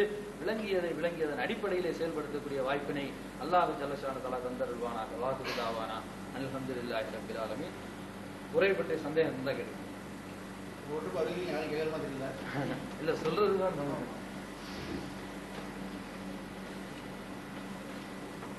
அஸ்ஸலாமு அலைக்கும் வரஹ்மத்துல்லாஹி வபரகாத்துஹு. அது உரை பற்றிய சந்தேகங்கள் கேட்க என்ன இருந்தாலும் மணி 3 மணி ஆயிடுச்சு. அதனால மணியை பார்த்தாலும் அவங்களுக்கு கேள்வி வராது. தலைப்பு அருமையான தலைப்பு. நம்ம ஊருக்கு பெண்கள் கல்லூரி தேவையா அப்படின்னு மனுஷங்களாம் இதுக்கு தலைப்பா கொடுத்துருக்கலாம். இந்த தலைப்பு சொல்லுவாங்க. ஏன்னு சொன்னா இப்போ நம்ம ஊர்ல வந்து அன்னை ஹதீஜா கலைக்கல்லூரி துவங்கினதுல பல மார்க்க அறிஞர்கள் குர்ஆன் ஹதீஸ் மார்க்கம் என்று சொல்லக்கூடியவர்கள் பெரும்பாலானவர்கள் இந்த கல்லூரியே தேவையில்லை என்று சொல்றார். இன்னும் சொல்ல போனா அவர்கள் தான் அப்படி என்று சொன்னால் படித்தவர்கள் எம்காம் பிகாம் படிச்சுக்காங்கல்ல, இவங்க படிச்சுக்கிட்டு இவர்களே திருமணமான பெண்ணா அந்த மாதிரி படிச்ச பெண்ணை தான் திருமணம் பண்ணுவாங்க. திருமணம் பண்ணி கொண்டு இருக்கக்கூடியவர்கள் கூட பெண்களுக்கு 5 வகுப்பு போதும் என்று பிரச்சாரம் பண்ணிட்டு இருக்காங்க. ஏன்னா அப்ப அதான் சகோதரர் சொல்லி கிடைக்கும் ஏர்போர்ட்ல வேலைக்கு 5 வகுப்பு செல்லாது. ஏன் அவ்வளவு தூரம் போவானே? நாம உட்கார்ந்து இருக்கிறோம், ஒரு செய்தி ஒரு சிலர் பேசிட்டு இருக்கிறாரு, அந்த செய்தி தவறானது என்று சொன்னால் தெரிந்த யாராக இருந்தாலும் சரி உடனே நினைச்சுவாங்க இது சரியில்லை, இது தவறு என்று உடனே செய்வாங்க. தெரிஞ்சிருந்தா சுட்டி காட்டுவாங்க, தெரியல வச்சுக்கோங்க சுட்டி காட்ட மாட்டாங்க, எனக்கு தெரியாது. நம்முடைய பிள்ளைகள் சிறந்த கல்விமான்களாக வரணும்னு சொன்னா அந்த பிள்ளையுடைய தாய் என்ன செய்யணும், நல்ல கல்விமானம் இருக்கணும். ஏன்னா வீட்டுல தந்தை இருக்கிறது இல்ல, ஒருவோடு இருந்தாலும் சரி அதிகமான இருக்கிறது இல்ல, தந்தை இருக்கிறது இல்ல, தாய் தான் இருப்பாங்க. அப்ப தாய் இருக்கும் பொழுது பிள்ளை படிக்கிறான்னு வச்சுக்கோங்க, அந்த படிப்புல தவறு என்பது தாய்க்கு தெரியும். எப்ப தெரியும்? தாய் படிச்சிருந்தா தெரியும். அப்பதான் அந்த தாய் என்ன செய்வாங்க, கல்வியை கற்றுக் கொடுப்பாங்க. தாய்கிட்ட கல்வியை இல்லை வச்சுக்கோங்க, அந்த பிள்ளைகிட்ட என்ன தப்புனதான் தாயால் அந்த கல்வியில திருத்த முடியாது. இன்றைக்கு இந்தியாவில் நாம சிறுபான்மை சொல்லிட்டு இருக்கிறோம். நம்மை விட சிறுபான்மை யார் தெரியுமா? பிராமணர்கள். பிராமண சமுதாயம் இருக்குது, அவங்க தான் நம்ம சிறுபான்மைகள். ஆனால் அவர்கள் தான் எல்லா இடங்களிலையும் உயர் பதவியில் இருக்கிறாங்க. யார் ஆட்சிக்கு வந்தாலும், சோனியா வந்தாலும் அல்லது இன்னைக்கு யாரு மன்மோகன் சிங் வந்தாலும், ஆனா பெரிய பெரிய அதிகாரிகள் யார் இருக்கிறாங்க? பிராமண சமுதாய சகோதரர்கள் இருக்கிறாங்க. இதுக்கெல்லாம் சொன்னா அவர்கிட்ட கல்வி இருக்கிறது. அவங்களுக்கு இடஒதுக்கீடு கிடையாது. அவங்களுக்கு இடஒதுக்கீடு கிடையாது. நாம இடஒதுக்கீடு கேட்கிறோம், ஏன்னா எங்களுக்கு அதிகமான நமக்கு வாய்ப்பு இல்லைன்னு சொல்லிக்கிட்டு. ஆனா அவன் இடஒதுக்கீடு இல்லை, ஆனா அவன் அதிகமான அவர்கள் தான் அதிகமான இடஒதுக்கீடு இருக்காங்கன்னு சொன்னா படித்ததனால் இருக்கிறார்கள். ஏன் படித்தார்கள் என்று சொன்னால் அந்த வீட்டு பெண்களும் படித்தவர்களாக இருப்பார்கள். அந்த வீட்டு பெண்களும் படித்தவர்களாக இருப்பதால் தங்கள் பிள்ளைகள் படிக்கும் பொழுது அந்த கல்வியை இவர்களும் சேர்த்து கற்றுக் கொடுப்பார்கள். ஏன் நம்ம சமுதாயத்தில் கல்வி இல்லைன்னு சொன்னா நம்ம சமுதாயத்திற்கு கல்வி தெரியாது. ஆகவே கல்வி அவசியம் என்பதையாவது பெண்கள் வேலைக்கு போகலாம், அதற்கு மார்க்க தடை இல்லை என்பதை விளங்கியது போல கல்வி வேணும். வேலைக்கு செல்வதற்கு கல்வி வேணும். வேலைக்கு செல்லலையோ உங்கள் பிள்ளைகள் உட்படுவதற்கு கல்வி வேணும். விளங்கிட்டா? படித்து பெண்கள் படித்து விட்டு அவர்கள் வேலைக்கு செல்வதா பிள்ளைகள், நமது பிள்ளைகள் கல்விமான்களாக ஆக வேண்டும் சொன்னால் நமது நம்ம பெண்கள் செய்யணும், கண்டிப்பாக படித்திருக்க வேண்டும் என்பதை நம்ம நிகழ்ச்சி மூலமா செய்யறோம், இன்னும் திட்டமாக உதவி செய்யறோம். யார் எதை செய்தாலும் நல்ல பணி இருந்தால் நம்ம என்ன செய்யணும், அந்த பணியின் அடிப்படையில் செய்யணும், ஆதரிக்கணும். அவர் அந்த கொள்கையுடையவர், இந்த கொள்கையுடையவர் என்று கொள்கையோடு செய்யக்கூடாது, செய்யப்படுற வேலையை முடிச்சு போடக்கூடாது. அந்த அடிப்படையில் நமதூரில் நடக்கக்கூடிய இந்த நிகழ்ச்சி அதுக்காக ஒரு நிகழ்ச்சி அல்ல, இன்றைக்கு தலைப்பு ஒரு மாதிரி அமைஞ்சதுனால அதை பற்றி இருக்குது சொல்ல வேண்டியிருக்குது. நடத்தக்கூடிய மேலப்பாளையம் அன்னை ஹதிஜா கலைக்கல்லூரிக்கு நாம எந்த அளவுக்கு ஒத்துழைப்பு கொடுக்க முடியுமோ அந்த அளவுக்கு ஒத்துழைப்பு கொடுக்க வேண்டும் என்று கலைக்கல்லூரி சார்பாக கேட்கல, உங்கள் சார்பாக நான் செய்றேன். ஏன்னா நம்ம தான் பிரச்சாரம் பண்ணணும். சொன்ன ஒரே இதுதான், நம் வீட்டில் உள்ள பிள்ளைகள் சரியான முறையில் படிக்கணும்னு சொன்னா அந்த தாயை படிச்சுதா தான் உரைகளை சொல்ல முடியும், படிக்க முடியும். இல்ல வச்சுக்கோங்க, அப்துல் மஹமதே சொல்வாரு, பாப்பா கிளி வச்சுக்கோங்க அப்படின்னு சொல்லுவாரு, மேல சொல்லிட்டு வரல. அது மாதிரி இங்கிலீஷ் இதான் பேசிட்டு இருக்கிறோம், இங்கிலீஷே இருக்காது. ஆனா அம்மா என்ன செய்வா, பிள்ளை இங்கிலீஷ் படிக்குது, எனக்கு படிக்க தெரியாத. ஆகவே நமது வருங்கால சமுதாயம் உருப்பட வேண்டும் என்று சொன்னால் பெண்கள் கல்வி அவசியம் என்பதை கூறி நிகழ்ச்சி நிறைவு ஆகிறதவனா அல்ஹம்துலில்லாஹி ரப்பில் ஆலமீன். சுப்ஹானக்கல்லாஹு வ பிஹம்திஹி அஷ்ஹது அன் லா இலாஹா இல்லா அன்த அஸ்தக்ஃபிருக வ அத்தூபு இலைக். அஸ்ஸலாமு அலைக்கும். سيئات أعمالنا من يهده الله فلا مضل له ومن يضلل فلا هادي له وأشهد أن لا إله إلا الله وحده لا شريك له وأشهد أن محمدا عبده ورسوله أما بعد فقد قال الله تعالى في محكم تنزيله العظيم والفرقان المجيد أعوذ بالله من الشيطان الرجيم بسم الله الرحمن الرحيم அல்யௌம அக்மல்து லக்கும் தீனக்கும் வ அத்மம்து அலைக்கும் நிஅமதி வ ரதீது லக்குமுல் இஸ்லாம தீனா. قال نبينا رسول الله صلى الله عليه وسلم فمن رغب عن سنتي فليس مني. கண்ணியத்திற்குரிய எல்லாம் வல்ல அல்லாஹு ஜல்லஷானு தஆலாவின் நல்லடியார்களே, எனது அருமை இஸ்லாமிய சகோதரர்களே, அல்லாஹு ரப்புல் ஆலமீன் நமக்கு அருளி இருக்கக்கூடிய தீனுல் இஸ்லாத்தை அதன் தூய்மையான வடிவில் அறிந்து அதன் அடிப்படையில் நம்முடைய வாழ்வை அமைத்துக் கொள்ள வேண்டும் என்ற உயர்ந்த ஒரு நோக்கத்திலே இது போன்ற அமர்வுகளிலே நாம் கலந்து கொள்கின்றோம். இன்றைய தினம் மார்க்கத்தில் புகுத்தப்படக்கூடிய அனாச்சாரங்களை பற்றி நாம் அறிந்து கொள்ளவிருக்கின்றோம். பித்அத்துகள், பொதுவாக பித்அத்துகளை பற்றி நாம் ஒவ்வொரு காலகட்டத்திலும் அறிந்து வருகின்றோம். பித்அத்துகளை பற்றி அறிந்து கொள்ளுவது ஒவ்வொரு முஸ்லிமுக்கும் மிக மிக அவசியமான ஒன்றாக இருக்கின்றது.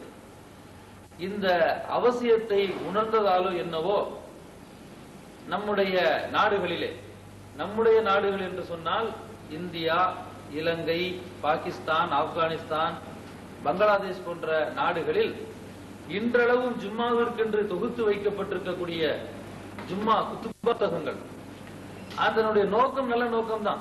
நோக்கத்தை விளங்காம நம்ம ஆளுங்க என்ன செய்யறாங்கன்னு கேட்டா, அதுல இந்த ஜும்மாவுக்கு இதைத்தான் ஓத வேண்டும் என்ற அதனுடைய பொருள் தெரியாத காரணத்தினால் அவர்கள் ரமலானை பற்றி சொல்லப்பட்டிருக்கக்கூடிய ஹதீசுகளையும் அதில் இருக்கக்கூடிய வசனங்களையும் ரமலானுக்கு அடுத்த மாதத்திலே ஓதக்கூடிய ஒரு சில ஆலிம்களும் என்ன செய்யறாங்க இருக்கிறாங்க. இது அவர்களுடைய அறியாமை.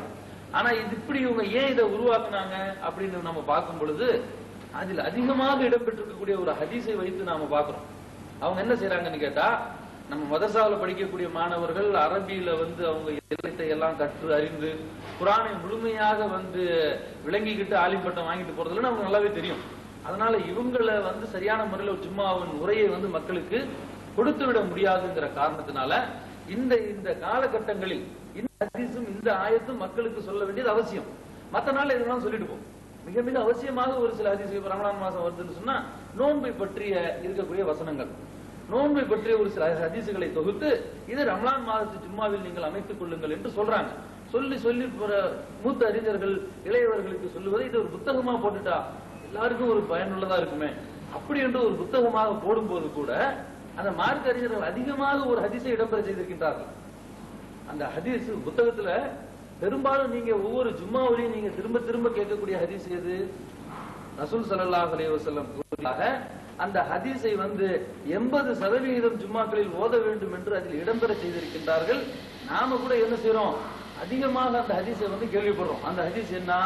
ரசூல் ஸல்லல்லாஹு அலைஹி வஸல்லம் சொல்றாங்க, ஹைரல் ஹதீஸ், இந்த உலகத்திலே இருக்கக்கூடிய ஹதீஸ்களிலேயே ஹைரல் ஹதீஸ் எது என்று கேட்டால் கிதாபுல்லாஹ். இந்த உலகத்தில் எத்தனையோ வேதங்கள் இருக்கலாம், எத்தனையோ புத்தகங்கள் இருக்கலாம், தலை சிறந்த அறிஞர்கள் எல்லாம் அதை இயற்றி இருக்கலாம், அதை இருக்கலாம். ஆனா சிறந்த புத்தகம் ஒண்ணு உலகத்தில் இருக்குதுன்னா, சிறந்த ஒரு ஹதீஸ் இருக்கின்றது என்று சொன்னால் அது அல்லாஹ்வுடைய வேதம் மட்டும்தான் என்று ரசூல் ஸல்லல்லாஹு அலைஹி வஸல்லம் சொல்லி துவக்கி தொடர்ந்து சொல்லுகின்றார்கள். ஹைரல் ஹதீஸ், ஹதீஸ் முஹம்மது ஸல்லல்லாஹு அலைஹி வஸல்லம். நடைமுறை இருக்கின்றதே, அழகான நடைமுறை எது என்று சொன்னால் என்னுடைய நடைமுறை என்று ரசூல் ஸல்லல்லாஹு அலைஹி வஸல்லம் சொல்லிவிட்டு அழகான வரக்கூடிய எதிர்காலத்தில் நிகழக்கூடிய நிகழ்வுகளை எடுத்து சொல்லுகின்றார்கள். ஷர்ருல் உமூரி முஹதஸாத்துஹா வ குல்ல முஹதஸத்தின் பிதா வ குல்ல பிதஅத்தின் ضலாலா வ குல்ல ضலாலத்தின் ஃபின்னார். மார்க்கத்தில் புதுமையான ஒரு காரியத்தை யாரையும் சொல்வார்களேயானால் பார்க்கிறதுக்கு அழகா இருக்கலாம், கேட்கறதுக்கு இனிமையா இருக்கலாம், செய்யறதுக்கு எளிமையாக இருக்கலாம், அதெல்லாம் மார்க்கம் ஆயிடாது. எது மார்க்கமாகும்?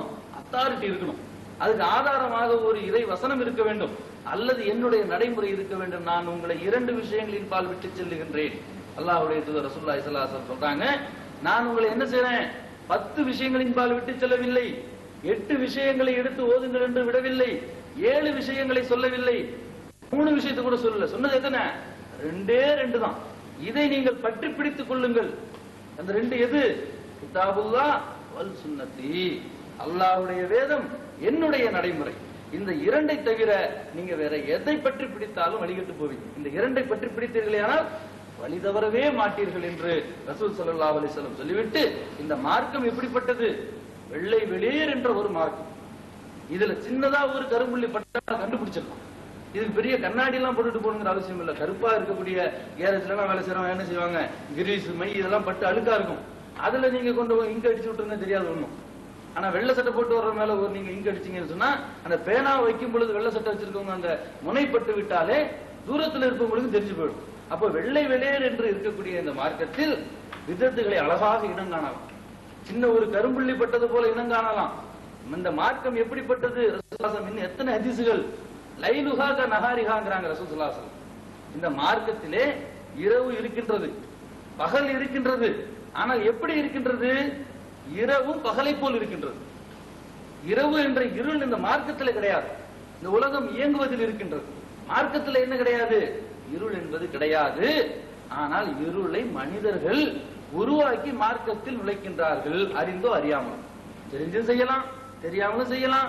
செய்தவர்களுடைய உள்ளத்தை ஊடுருவக்கூடிய ஆற்றல் நமக்கு கிடையாது. ஆனா ரசூலுல்லாஹி ஸல்லல்லாஹு அலைஹி வஸல்லம் என்ன சொல்றாங்க? மார்க்கத்துல இருள் கிடையாது. இருள் வருது மார்க்கத்துல, கொண்டு வந்து இணைக்கிறான். கொண்டு வந்து இணைப்பவர்கள் யார், ஏன் என்பதுதான் நீங்க தலைப்புடைய சாராம்சம். ஏன் இதை கொண்டு வந்து இணைக்கிறாங்க? தெரிந்த பிறகும் அதிலிருந்து ஏன் விலக மாட்டேங்கிறார்கள் என்று சொன்னால், இந்த உலக ஆதாயம், இந்த உலகத்திலே அவர்களுக்கு பொருளாதாரம் தேவைப்படுகின்ற ஒரே ஒரு காரணத்துக்காக அது தவறு என்று சொல்லப்பட்ட பிறகும் அதை பற்றி பிடித்துக் கொண்டு இருப்பதை நாம் கடந்த காலத்துல ஒவ்வொரு விஷயத்திலும் நம்ம உன்னிப்பாக ஆதாரபூர்வமாக அதை எடுத்து சொல்லியிருக்கோம். அப்ப ரசூலுல்லாஹி ஸல்லல்லாஹு அலைஹி வஸல்லம் சொல்றேன், ஷர்ரல் உமூரி முஹதஸாத்துஹா வ குல்ல முஹதஸத்தின் பிதா. மார்க்கத்தில் நுழையக்கூடிய ஒவ்வொரு அனாச்சாரங்களும் கேடுதான், வழிகேடுதான். அதுல பிதத்துன் ஹசனா என்று நீங்கள் பிரிக்க முடியாது. குல்லு பிதத்தின் தலாலாங்கிறாங்க ரசூலுல்லாஹி ஸல்லல்லாஹு அலைஹி வஸல்லம். குல்லு நஃபர் சீர் என்று சொன்னாங்க. நம்மளுக்கு எல்லாம் நல்லா அரபி தெரியும். இங்க உட்கார்ந்து இருக்கிறோம், அங்க இருந்து வர்றாரு முதலாளி, குல்லு நஃபர் சீர் தஹத்னு சொன்னா நான் மட்டும் இங்கிட்ட என்ன சொல்லல அப்படின்னு சொன்னா நீங்க என்ன நினைப்பீங்க? உங்களுக்கு அரபி தெரியல தான் நினைப்பீங்க. குல்லுன்னு சொன்னா எல்லாமே அர்த்தம், அனைவரும் அங்கே சென்றுதான் ஆக வேண்டும். அப்ப இவ்வளவு எளிமையாக புரியக்கூடிய ஒரு வார்த்தை ரசூலுல்லாஹி ஸல்லல்லாஹு அலைஹி வஸல்லம் சொல்லிட்டாங்க, குல்லு பிதத்துன் தலாலா வ குல்ல தலாலத்தின் ஃபின்னார். ஒவ்வொரு வழிகேடும் எங்கே கொண்டு போய் சேர்க்கும்? நரகத்திலே தான் கொண்டு போய் சேர்க்கும். ஒவ்வொரு இருளும் நரகத்திலே தான் கொண்டு போய், இந்த வழிகேட்டை இருள் என்று பொருள்படாது. அந்த அளவுக்கு மார்க்கம் ஒளிமயமாக இருக்கக்கூடிய இந்த மார்க்கத்துல இந்த வழிகேட்டை கொண்டு வந்து நுழைக்கிறாங்க. இதை பார்த்தா ரொம்ப தெரிந்துவிடும் என்று சொல்லக்கூடிய இந்த ஹதீஸை அதிகமாக ஒவ்வொரு கிராமத்துல இருக்கக்கூடிய பள்ளிவாசல்ல கூட ஜும்மா ஓதுவாங்க. என்ன பெரிய குறைபாடு? இது தமிழ்ல அர்த்தமா சொன்னா நிறைய தெரிஞ்சு போயிடும். மக்களே என்ன செய்வாங்க, இந்த அளவுக்கு மார்க்கம் தெளிவா இருக்கிறதா, அப்ப தெளிவான இருக்கக்கூடிய மார்க்கத்தில் இதற்கெல்லாம் எங்கே ஆதாரம் இருக்கின்றதா என்று மக்களே கேட்க துவங்கி விடுவார்கள். அப்படி துவங்க கூடாது என்பதற்காகத்தான் அதை தமிழ்ல சொல்லாம இருக்கிறாங்களோ என்னமோ அல்லாஹ் ஆலம். ஆனால் இந்த ஹதீஸ் திரும்ப திரும்ப ஜும்மாவில் இடம்பெற வேண்டும் என்று கடந்த காலத்திலே இருந்த மார்க்க அறிஞர்கள் முடிவு செய்வதற்கு காரணம் தெரியுதா? இது ஒரு வரையறையே கிடையாது. 2004 வரைக்கும் விதத்துகளை நாம் இனம் கண்டு விட்டோம், முடிஞ்சு போச்சு, இதெல்லாம் எழுதி ஒரு புக்கா போட்டுட்டா இதுக்கப்புறம் விதத்தை பற்றி பேச வேண்டிய அவசியம் இல்ல அப்படின்னு முடிவுக்கு வர முடியுமா? அதுக்கப்புறம் என்ன செய்யும்? லேட்டஸ்டா பிதத்துகள் வரும். கடந்த காலத்துல பிதத்து விளங்க மறுபடியும் இந்த மக்கள்கிட்ட அவங்களே நினைச்சாலும் அது கொண்டு வர முடியாது. இன்னைக்கு மார்க்கத்தை நமக்கு எடுத்து சொல்றவர்கள் கூட நம்மை அழைத்து கொண்டு போய் என்ன செய்ய முடியாது? தர்காவில் கொண்டு போய் நிறுத்த முடியாது. ஏன் என்று கேட்டால், அல்லாஹ் ஒரு முறை தெளிவை கொடுத்துட்டான் அப்படின்னு சொன்னா மனிதன் அந்த தவறை உணர்ந்து விட்டால் அவன் அதை செய்ய முற்பட்டாலும் உலகத்திற்கு பயந்து அதனை செய்ய மாட்டான். உலகத்துக்கு பயந்தாச்சு என்ன செய்வான்? அவன் தன்னை கட்டுப்படுத்திக் கொள்வான். இப்படி ஒரு அச்சத்தினாலதான் உலகத்துல பெரும்பாலானவர்கள் நல்லவர்களாக இருக்கிறாங்க. அல்லாஹ் இப்படி காப்பாற்றுறான் மனுஷனை. உலகத்துக்கு பயந்து நீ என்ன செய், நல்லவனாக இருந்துட்டு போ. நம்ம தப்பு பண்ணா பாக்குறோம், என்னடா நீ பேசிட்டு நீ போய் சினிமா பாக்குறேன் என்று கேட்டு விடுவான் என்ற ஒரு அச்சம் சினிமாவுக்கு போகாம நம்மளை பாதுகாக்கும். இந்த அளவுக்கு அல்லாஹ்வுடைய தூதர் ரசூல் ஸல்லல்லாஹு அலைஹி வஸல்லம் விதத்துகள் என்று சொல்லக்கூடியதற்கு ஒரு வரையறை இல்லை. ஒரு காலகட்டத்தோடு அது நின்று விடக்கூடியதல்ல. கடந்த காலத்துல எத்தனை விதமான விதத்துகளை நாங்க பார்த்தோம். கூட்டு துவாவுல இருந்து ஆரம்பிச்சு, மந்திரிக்கிறதுல இருந்து ஆரம்பிச்சு, தாயத்து கட்டுறதுல இருந்து, தர்காவுக்கு போறதுல இருந்து எத்தனையோ விதமான அனாச்சாரங்களை நம்ம என்ன செஞ்சோம்? இனம் கண்டோம். இந்த இனம் காணும் பொழுது நம்ம ஒண்ணு மறந்துட்டோம், இது இதோட முடிஞ்சு போச்சு, இதுக்கு பிறகு பித்தத்துக்கிற ஒரு தலைப்பு பேசணுங்கிற அவசியம் இல்ல. ஏன்னா அந்த அளவுக்கு பித்தத்துனா என்னன்னு சொல்லி இனம் கண்டாச்சு. எப்போதுமே தவறை மட்டும் காணக்கூடியவர்கள் தவறுகளில் இருந்து மீள மாட்டார்கள். அவருக்கான காரணத்தை காண வேண்டும். காரணத்தை கண்டுட்டா என்ன செய்வாங்க? நீங்க எப்போதும் அதை களை எடுக்கிறது ரொம்ப சுலபமாக இருக்கும். களை எடுக்கிறதுன்னு சொன்னா பயிர் எது களை எதுன்னு தெரியும். இல்லன்னா களை நல்லா சொல்லிட்டு பிச்சு போட்டு போயிட்டான்னு சொன்னா யாருக்கு நஷ்டம்? வயல்காரனுக்கு நஷ்டமா போயிடும். வந்தவன் களை எடுக்க வந்த ஒரு கூலியை வாங்கிட்டு களை எடுப்பான். இப்படி களை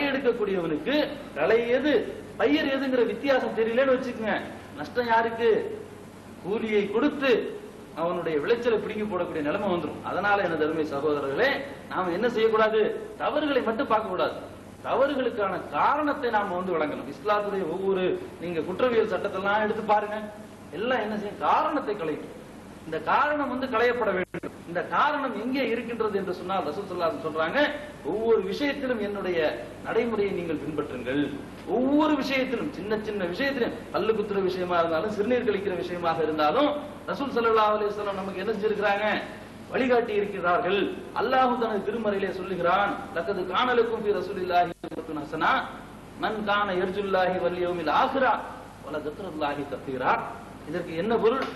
அல்லாஹ் ஜல்ல ஷானு தஆலா தனது திருமறையிலே சூரத்துல் அஹ்ஸாபிலே சொல்லி காட்டுகின்றான், இந்த உலகத்தில் இருக்கக்கூடிய ஒவ்வொரு மனிதனுக்கும் அழகான ஒரு முன்மாதிரி யாரிடத்தில் இருக்கின்றது என்று சொன்னால் அல்லாஹ்வுடைய தூதரிடத்தில் இருக்கின்றது.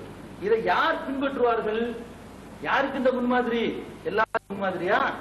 எல்லாரும் முன்மாதிரியா அதை பின்பற்ற முடியாது. இதை பின்பற்றக்கூடியவனுக்கு ஒரு தகுதி இருக்கின்றது.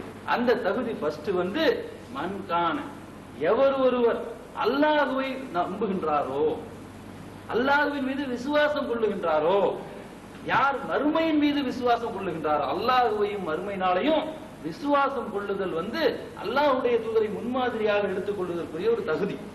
அல்லாஹ் நம்பலன்னா நான் ஏன் முகமது தூதராக ஏற்றுக்கொள்ளணும்? அல்லாஹ் மறுமையில விசாரிப்பாங்கிற அச்சத்துல தான் நாங்க என்ன செய்யறோம், ரசூல் ஸல்லல்லாஹு அலைஹி வஸல்லம் அவருடைய முன்மாதிரியை பின்பற்றி நடக்கிறோம். அல்லாஹ்வும் அல்லாஹ்வுடைய தூதரும் சொல்ற விஷயங்களுக்கு கட்டுப்படுறதும் ஆகரத்துல ஒரு விசாரணை இருக்குன்னு சொல்லி, அப்ப இந்த அல்லாஹ்வையும் ஆகரத்தையும் யார் நம்பவில்லையோ அவனுக்கு இந்த தூதரிடத்தில் முன்மாதிரி இல்லை. அந்த முன்மாதிரியை அறிந்து வைத்தாலும் அதை அவர்கள் செயல்படுத்த மாட்டார்கள்.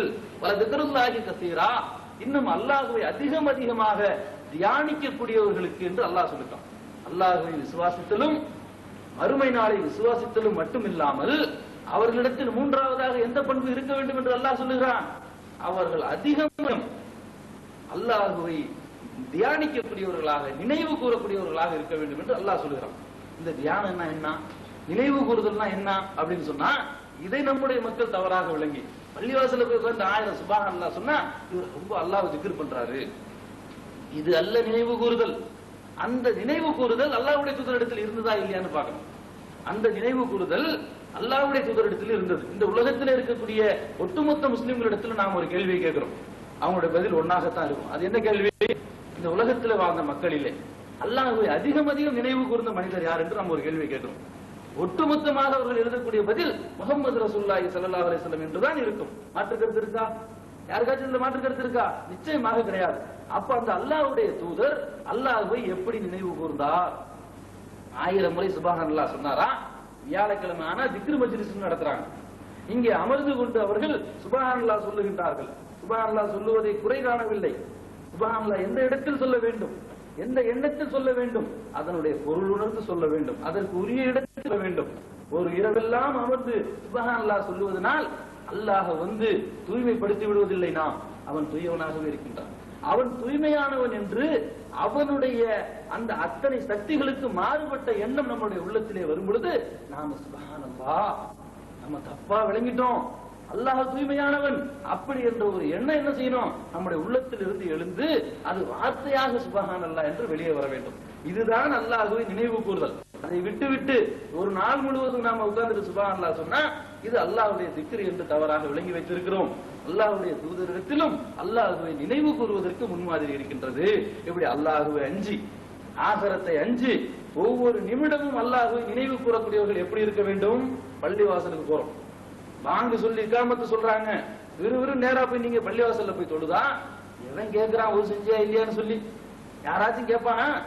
அங்க இல்ல, அங்க ஆள் வச்சிருக்கான், ஏர்போர்ட்ல மெட்டல் டிடெக்டர் வச்சு செக் பண்றான். ஏதாச்சும் உங்க இடத்துல கனமான ஆயுதங்கள் இருந்துச்சுன்னு சொன்னா, கெட்டியான ஒரு இரும்பு இருந்துச்சுன்னா என்ன செய்யும்?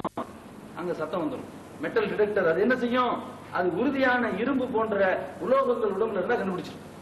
இப்படி வச்சு செக் பண்ற மாதிரி பள்ளிவாசல்ல வாட்டர் டிடெக்டர் ஏதாச்சும் வச்சு இவன் ஒது செஞ்சானா இல்லையா, இவன் ஒது செஞ்சு எத்தனை நிமிஷம் செக் பண்றாங்களா யாராச்சும்?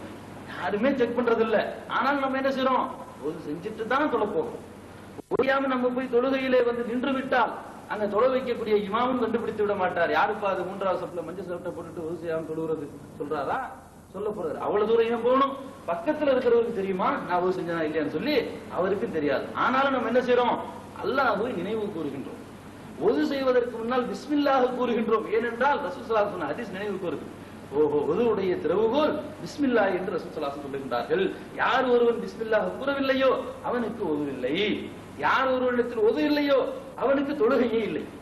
அப்போ நம்மளுடைய தொழுகை, நம்ம செய்யக்கூடிய இந்த ஏற்பாடுகள் இதெல்லாம் சேர்ந்து மறுமையில் நமக்கு நன்மை கிடைக்கணும்னு சொன்னா ஆரம்பத்தில் பிஸ்மில்லாஹ் கூறுவது அவசியம். அதனை தொடர்ந்து நாம ஒது செய்வது கட்டாயம். இல்லை என்றால் தொழுகை ஏற்றுக்கொள்ளப்படாது என்று அல்லாஹ்வை படிப்படியாக நாம் என்ன செய்யறோம், நினைவு கூறுகிறோம். இதுதான் திக்ர். இந்த நினைவு கூறுதல் பள்ளிவாசலை விட்டு வெளியே வந்தாலும் தொடரணும், நாம செய்யக்கூடிய வேலையில தொடரணும், நம்ம இடத்தில் இருக்கக்கூடிய ஊழியர்களுக்கு நாம பங்கிட்டு கொடுக்கக்கூடிய பொருளாதாரத்துல நம்ம கிட்ட இருக்கணும். நாம ஒரு இடத்துல பணிபுரிந்தால் நமக்கென்று ஒரு சில அம்மானிதங்கள் இருக்கு, அதுல நமக்கு இருக்கணும். ஒரு வியாபாரத்தை நம்ம செஞ்சோம்னா அவனுக்கு அளந்து கொடுக்கிறோம், நிறுத்து கொடுக்கிறோம், பிறர்கிட்ட இருந்து வாங்குறோம், கடனை வாங்குறோம், கொடுக்கிறோம், வியாபாரத்துல எத்தனை விஷயங்களை பண்றோம். இதுல எல்லாவற்றிலும் நாம அல்லாஹ்வை நினைவு கூற வேண்டும். ஒது செய்யும் போது நினைவு கூறுவது போல இதுதான் அல்லாஹ்வை நினைவு கூறக்கூடிய அம்சங்கள். இப்படித்தான் அல்லாஹ்வுடைய தூதர் என்ன செஞ்சாங்க, தங்களுடைய வாழ்க்கையை அமைத்துக் கொண்டார்கள். இப்படி படிப்படியாக ஒவ்வொன்றுக்கும் உதாரணங்களாக அல்லாஹ்வுடைய தூதரிடத்தில் இருக்கும் பொழுது ஒரு வியாபாரிக்கு முன்மாதிரியாக இருந்த அல்லாஹ்வுடைய தூதர் மார்க்கத்தை சொல்லக்கூடியவர்களுக்கு முன்மாதிரி இல்லையா? இதுதான் கேள்வி. மார்க்கத்தை சொல்லக்கூடியவர்களுக்கு அல்லாஹ்வுடைய தூதரிடத்தில் அழைப்பு முன்மாதிரி இருக்குதா இல்லையா? நிச்சயமாக இருக்கின்றது. இல்லை என்று யாருமே சொல்ல முடியாது. அல்லாஹ் ஜல்ல ஷானு தஆலா தன் திருமறையிலே சொல்லி காட்டுகிறான், யா அய்யுஹல்லதீன ஆமனூ லா துகத்திமு பைன யதையில்லாஹி வ ரசூலி. 49வது அத்தியாயத்தின் முதல் வசனத்தில் அல்லாஹ் சொல்லி காட்டுகிறான், விசுவாசம் கொண்ட மக்களே, இதுல ஆலிம்கள் இல்லையா? விசுவாசம் கொண்ட மக்களே என்று அல்லாஹ் அழைக்கின்றானே, அதில் அறிந்தவர்களும் அறியாதவர்களும் அல்லாஹ் விசுவாசம் கொண்ட மக்களை அல்லாஹ் அழைக்கிறான். இப்படி மார்க்கத்தை அறிந்தவர்கள் ஒரு பக்கம், மார்க்கத்தை அறியாத அறிந்தும் அறிந்திராத பாமர மக்கள் ஒரு பக்கம் இந்த உலகத்தில் வாழ்ந்து கொண்டிருக்கிறார்கள் இன்றளவும். இப்படி இருக்கக்கூடிய காலகட்டத்திலே வித்தத்துகள் அரங்கேறுவதற்கு யார் காரணம்? வித்தத்துகள் அரங்கேறுவதற்கு காரணம் யாரு? இதை நம்ம இந்த காரணத்தை நாம் அறிந்து கொண்டோமே ஆனால் வரக்கூடிய காலகட்டத்தில் வரக்கூடிய லேட்டஸ்ட் பித்தத்து, மாடர்ன் பித்தத்து எல்லாத்தையும் நீங்க கண்டுபிடிச்சிடலாம். இதுக்கு நீங்க குர்ஆனை தேடி போகணுங்கிற அவசியமே இல்லை. இந்த பேசிக்கே போதும். இதை வச்சுட்டு என்ன செய்யலாம், அழகாக கண்டுபிடிச்சிடலாம். ஒரு நோய் இருக்கிறது, ரத்தத்துல ஒரு நோய் இருக்கும், அந்த நோயை கண்டுபிடிக்கிறவங்க விஞ்ஞானியா? இன்னைக்கு லேப்ல செக் பண்றவங்க விஞ்ஞானி கிடையாது. இந்த மாதிரியான கிருமிகள் இந்த வடிவத்தில் இந்த ரத்தத்தில் தென்பட்டால் இது இந்த நோய்க்கான அறிகுறின்னு முதல்ல கண்டுபிடிக்கிறான் பாருங்க, அவன் தான் அறிவாளி. அதை காட்டி கொடுத்துருவான், படத்தை பெருசு பண்ணி, இது மாதிரி இருந்துச்சுன்னா எய்ட்ஸ், இந்த மாதிரி இருந்துச்சுன்னா மலேரியா, இப்படி இருந்துச்சுன்னா காலரா, இப்படி இருந்துச்சுன்னா நிமோனியான்னு சொல்லி அதை பாடமாக படித்து கொடுத்துருவான். அதுக்கப்புறம் அவன் கண்ணாடியை போட்டு ஒரு 2 நிமிஷத்துல அவனுக்கு நிமோனியான்னு எழுதி கொடுத்துருவான். இது பெரிய அறிவாளி தன்மை. காரணம் முதல்ல கண்டுபிடிக்கப்படுகின்றது. அப்படி பிதத்துகளுக்கான காரணத்தை இன்னைக்கு நம்ம என்ன செய்ய போறோம், அலச போறோம். அலசி அந்த காரணத்தை நம்முடைய மனசுல நம்ம பதிய வச்சுக்கிட்டு நம்முடைய வருங்காலத்தில் வரக்கூடிய பிள்ளைகளுக்கு நம்ம போதிச்சிட்டோம்னு சொன்னா அவன் ஒவ்வொருத்தரும் ஒவ்வொரு பித்தத்தையும் அதை அரங்கேற்றக்கூடிய சட்டை பிடிச்சு கேட்கக்கூடிய அளவுக்கு தெளிவான மார்க்கம். அப்படித்தான் சகாபாக்கள் கேட்டார்கள். சகாபாக்கள் ஒருவர் மத்தியில் ஒருவர் ஏதேனும் ஒரு பிரச்சனைக்கு தீர்வு காணும் பொழுது சகாபாக்கள் எப்படி சட்டையை பிடித்து கேட்டார்கள், அல்லாஹ்வுடைய தூதர் இந்த மாதிரி சொன்னாங்களா அப்படி என்று கேட்கக்கூடிய அளவுக்கு ஏதேனும் ஒரு விஷயத்தை பேசிக்கொண்டு இருக்கும் பொழுது முன்மாதிரியாக அபூபக்கர் சித்திக் ரலியல்லாஹு அன்ஹு அவர்களை ஒரு சஹாபி குறிப்பிடுகின்றார். இன்னொரு சஹாபி அபூபக்கர் உமர் ரலியல்லாஹு அன்ஹு அவர்களை சொல்லுகின்றார்கள். அதற்கு முன்னால் இப்னு அப்பாஸ் என்ன சொல்லுகிறார் என்று சொன்னால், இந்த விஷயத்தை ரசூல் ஸல்லல்லாஹு அலைஹி வஸல்லம் இவ்வாறு சொன்னதாக நான் செவியுற்றுள்ளேன் அப்படின்னு அவர் சொல்றாரு. யாரும் அதை கண்டுக்காம அபூபக்கருக்குள்ள இருந்து செஞ்சாரு ஒருத்தர். இன்னொருத்தர் என்ன சொல்றாரு, இல்ல உமர் ரலியல்லாஹு அன்ஹு இருந்திருந்தா இப்படிதான் பண்ணிருப்பார். இப்படி பேசிக்கிறாங்க. உடனே இப்னு அப்பாஸ் ரலியல்லாஹு அன்ஹு